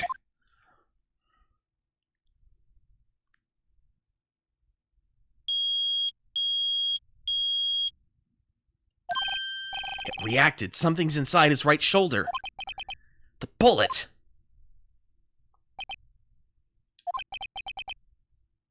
Mr. Von Karma?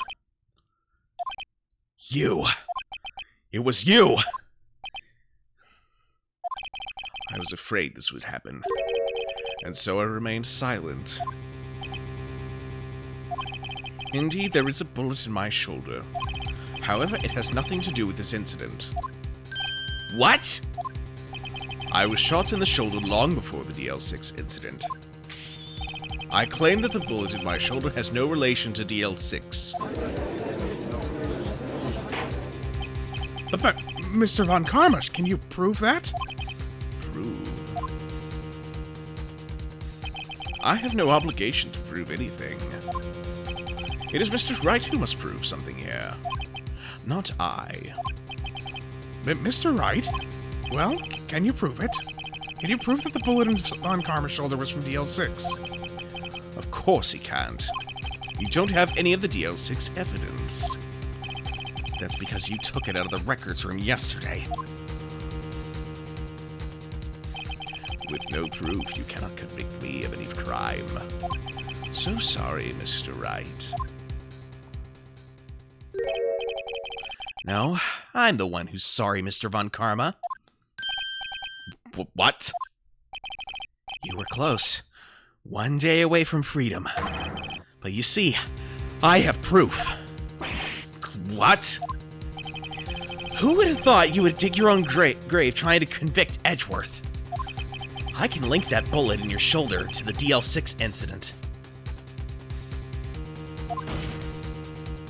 Thank you, Westphalia. I appreciate that. That's actually part of the reason I started this Twitch channel, so that way I could kind of have a reason to practice this. And here's my final proof! And that would be the DL6 bullets, which still bears clear ballistic markings. That's a bullet? Where did you get that? This is the bullet used in the DL6 incident. This was taken from the heart of the victim, Mr. Gregory Edgeworth. The bullet is preserved quite nicely with all the ballistic markings intact. Ballistic markings. You may recall the term. It came up in the first trial 2 days ago. Ballistic markings are the fingerprints of a weapon. All bullets fired from a gun are marked with that weapon's unique pattern. By examining the markings, you can tell which weapon fired the bullet. It's quite accurate. Thank you, Westphalia. I appreciate that. We have 2 bullets in our possession. One, the bullet removed from Gregory Edgeworth's heart. The other, Mr. Von Karma, is the bullet buried in your shoulder. We could analyze both bullets. Then if the markings matched, we would know that both bullets had been fired from the same gun. The very same pistol, in other words, the murder weapon that killed Gregory Edgeworth. Mr. Von Karma, you will let us remove the bullet from your shoulder. Then we'll compare the ballistic markings to those on this bullet. And solve this case once and for all. Well, Mr. Von Karma.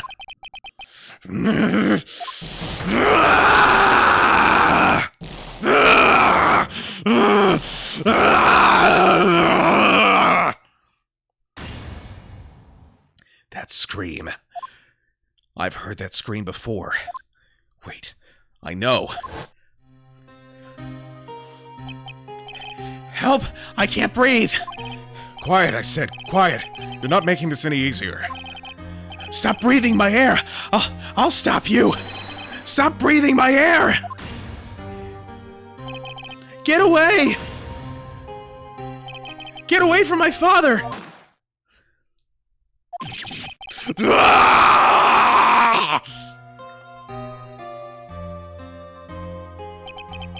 It's that scream I heard in the elevator 15 years ago.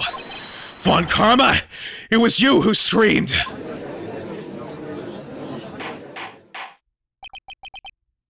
Mr. Von Karma? Edgeworth! Edgeworth! Only you would dare defy me! So it was you.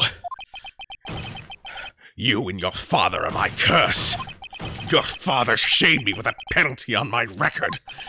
And you left a scar on my shoulder that would never fade. I'll bury you. I'll bury you with my bare hands. Death! Death! 15 years earlier. Chief Prosecutor, I'm sorry. On Karma, it's not like you to make this kind of error. I never would have thought that Edgeworth would be the one to catch you. I was careless. I'm sorry, but you'll have to be penalized. I've covered for you in the past, but not this time. Edgeworth? It was a shock like none I'd ever known. Me, penalized? It took hours for me to regain my composure. Suddenly, I found myself in the darkness. I was in the court records room. I must have wandered in there without thinking where I was going. The room was pitch black. The lights must have gone out. I went out into the hall and felt my way to the elevator. I pressed the button, but nothing happened. Then, there was a noise. I was in pain, a horrible burning pain in my shoulder. Just then the lights came back on. The elevator door opened before my eyes.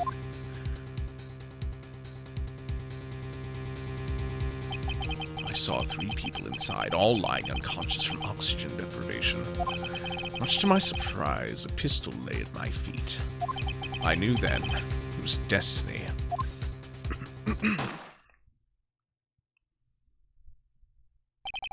In his last moments, Gregory Edgeworth was still unconscious. He died never knowing who had shot him. Later he spoke through a medium blaming Mr. Yogi. He was fooled. It was a perfect crime.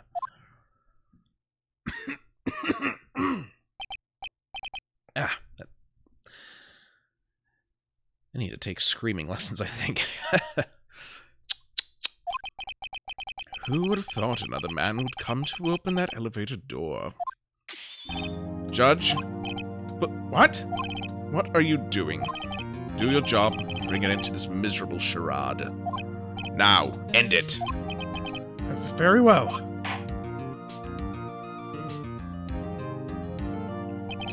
It appears that we've come a very long way to the end of this maze. 15 years later, Mr. Miles Edgeworth? Yes, Your Honor. You are innocent. You are innocent. As you said, it was all a nightmare. Yes, Your Honor. This court finds the defendant, Mr. Miles Edgeworth.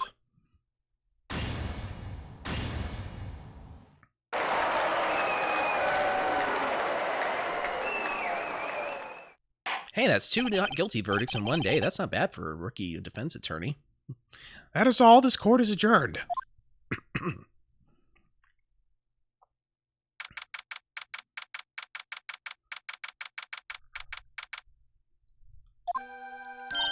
Nick, we did it!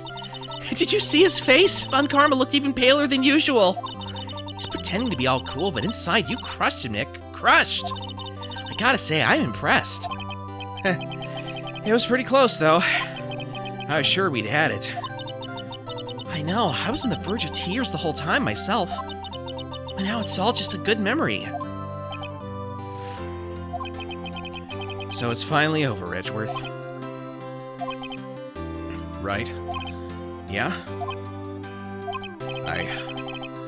I'm not sure how to say this. I know. Try thank you.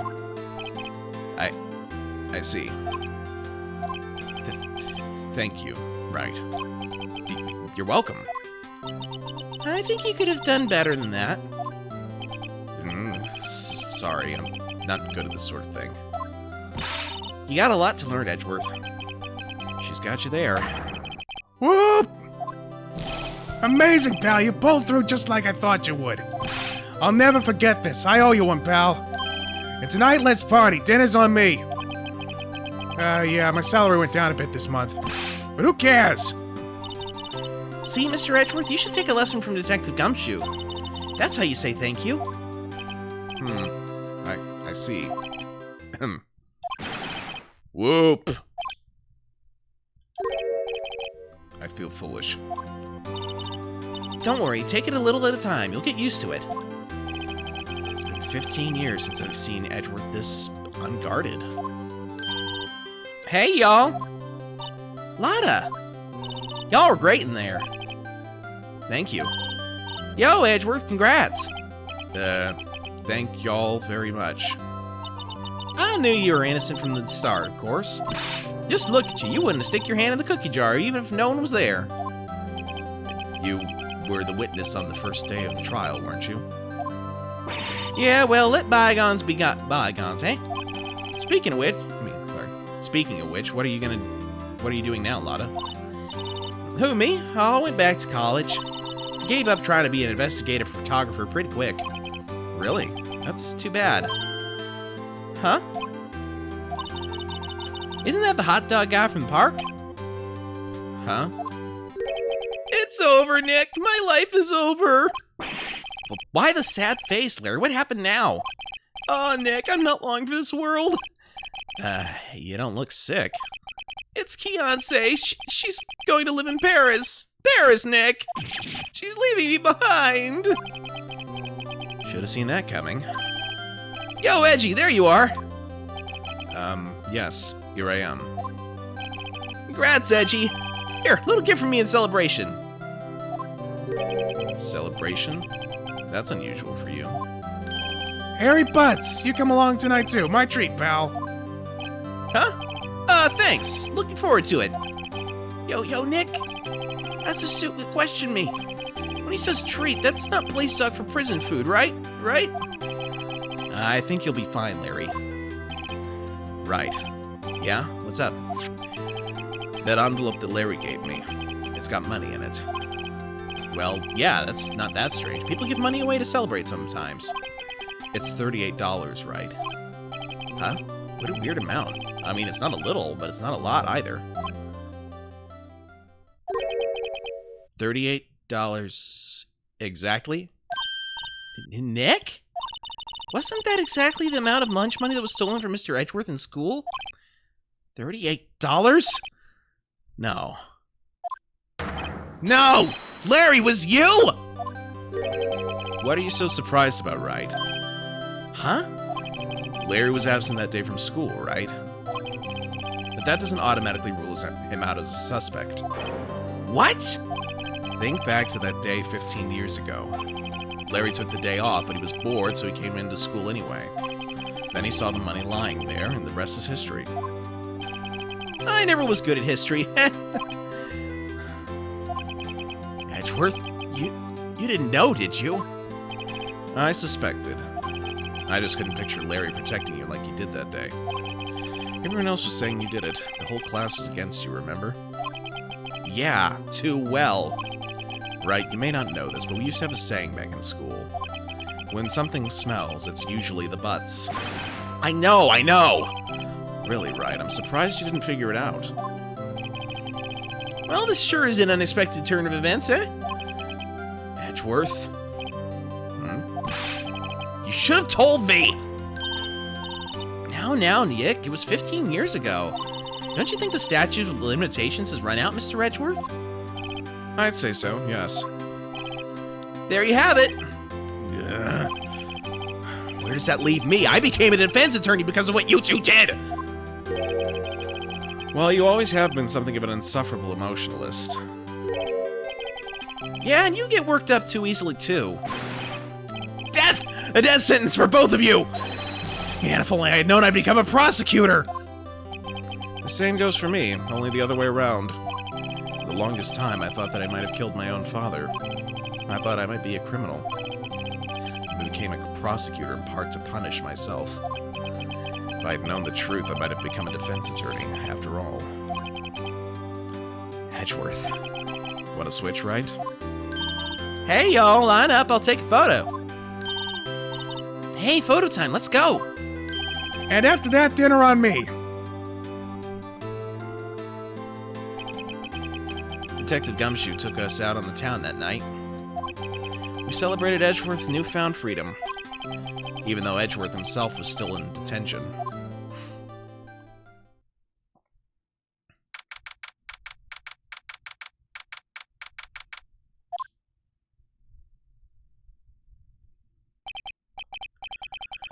Oh, I landed a little overboard yesterday. My head hurts. Huh? It's only 5 o'clock. Maybe I should go back to sleep. What's this? A letter? Good morning, Nick. You were really impressive yesterday. Seeing you, it made me think about what I'm doing here. I'm a spirit medium, in training, of course. I wanted to help Mr. Edgeworth, too. I wanted to help you, but I couldn't. I was useless. So I've decided to go back to my training. I'll become a full-fledged spirit medium for starters. I couldn't say it to your face, so I left this letter. Goodbye, Nick. Goodbye? What time is it? Ah! The first trains for the mountains have already left. To the station!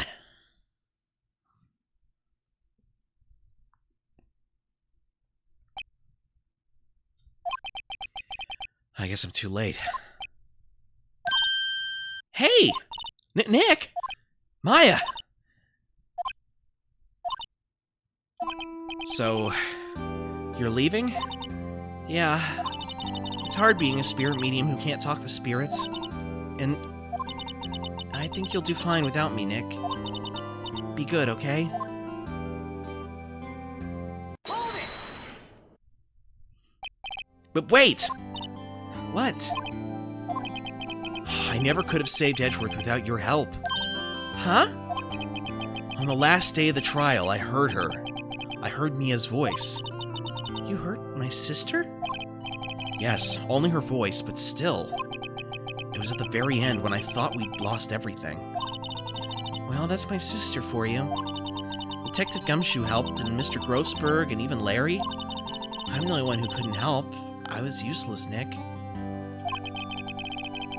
But you were the one who stopped Von Karma, Maya. Huh? I didn't do anything. All I did was wander around in a daze. Sorry, but I have evidence that you helped. Evidence? Okay. That would be this. A bullet? Von Karma was convinced he had taken all of the evidence pertaining to DL6. But you were the one who rescued the last piece of evidence we needed. This was the bullet that put an end to Von Karma. And you were the one who gave it to me. Nick. Thanks, Maya. I couldn't have done it without you. I'll be back soon. Huh? I'm going to complete my training and come back. Okay. I'll be waiting. Of course you will. You can't run that office by yourself. You're hopeless. I don't know about that. So, this is it. See you soon, Maya.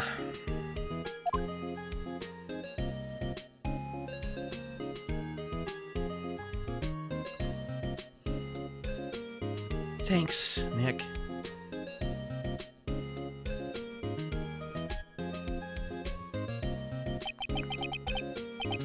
So my story ends. Time to turn a new page and say goodbye to the novice defense attorney that I once was. Now a new story begins. The same old crazy cast of characters. Ha! Don't think you've graduated yet, amateur. Mr. Wright, perhaps you'd like to rethink that claim. Yes, Your Honor. I don't know, I got a bad feeling about this. Objection!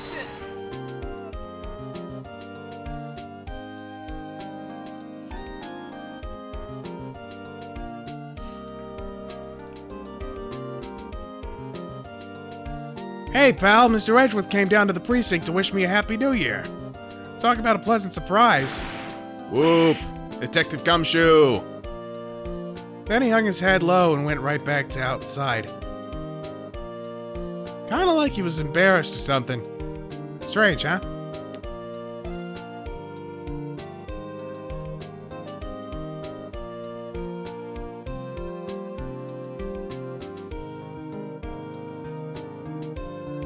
Huh? Nick? Nah, I haven't seen him lately. Who, me? I've been working at a cheese shop. That Missy's a nice lady, but she's not exactly what you'd call a cheap date. Oh, she's in Hawaii right now, yeah.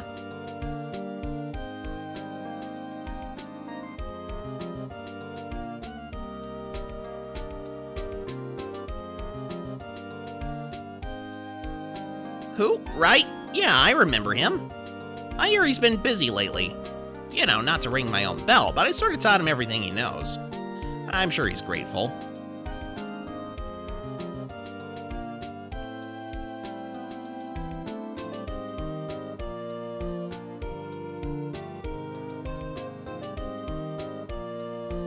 Phoenix Wright? The defense attorney from whom I wrote that affidavit for, yes. Oh, you should know I've taken over management of the Gatewater Hotel recently. Should you be in the area, please stop by. right, well, thank you, Westphalia, for joining. Appreciate the compliment. You have a great evening.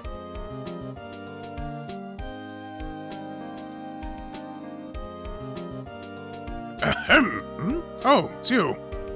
Phoenix, Wright? Ah, yes, Mia's understudy, was he not? I wonder how he's doing. I haven't seen him of late. Ah, the days of my youth, like the scent of fresh lemon, you see.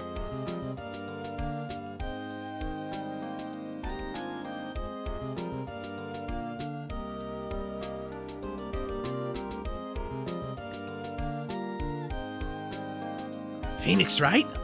Is he an actor? Well, I'm not buying it. You can't be a star with a name like Phoenix.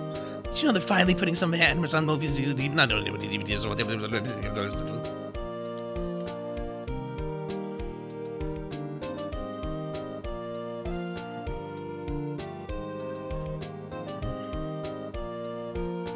Pleased to announce The Pink Princess is a hit. Sure owe that Mr. Wright a great deal. Oh, and keeping my face out of the public eye till the show's over. Wouldn't want to ruin any kid's dreams, you know?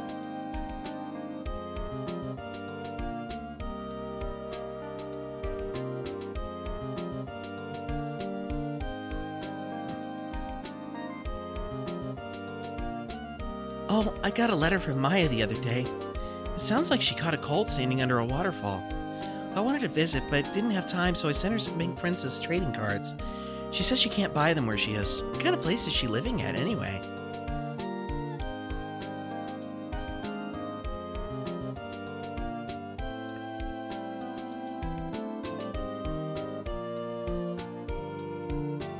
Right? Who's that? You want to talk?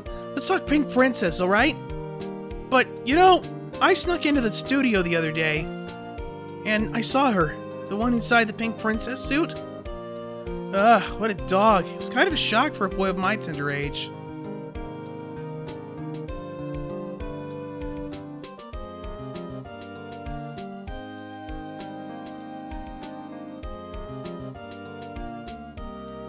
Yeah, I remember, right? That lawyer guy. Oh, me? I'm in training to become a paranormal photographer. You know that picture I took of everyone? Well, just behind them, there's a ghost. For real. Now that's talent. I'm gonna be famous.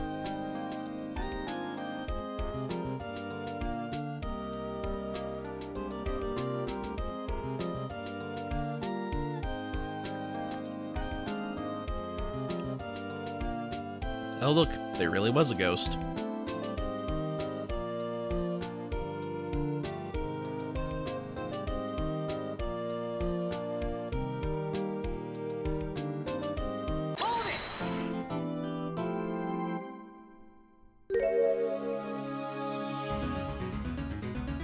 A brand new episode has been added.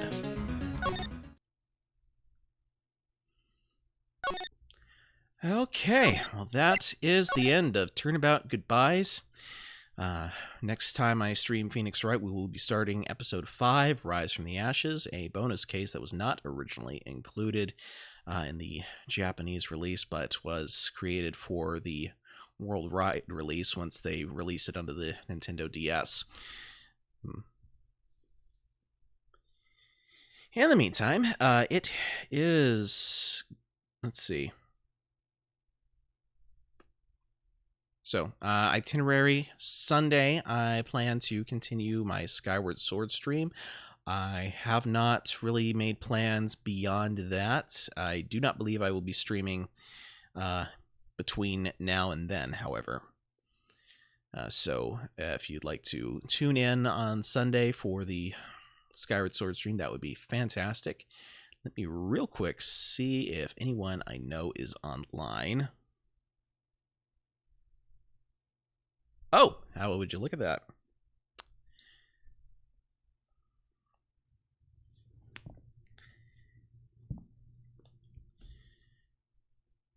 Okay. Thank you guys so much for joining. I appreciate you being here. Hope you guys will be able to come back on Sunday. This is Dr. Novelle signing out for the evening, beginning the raid now.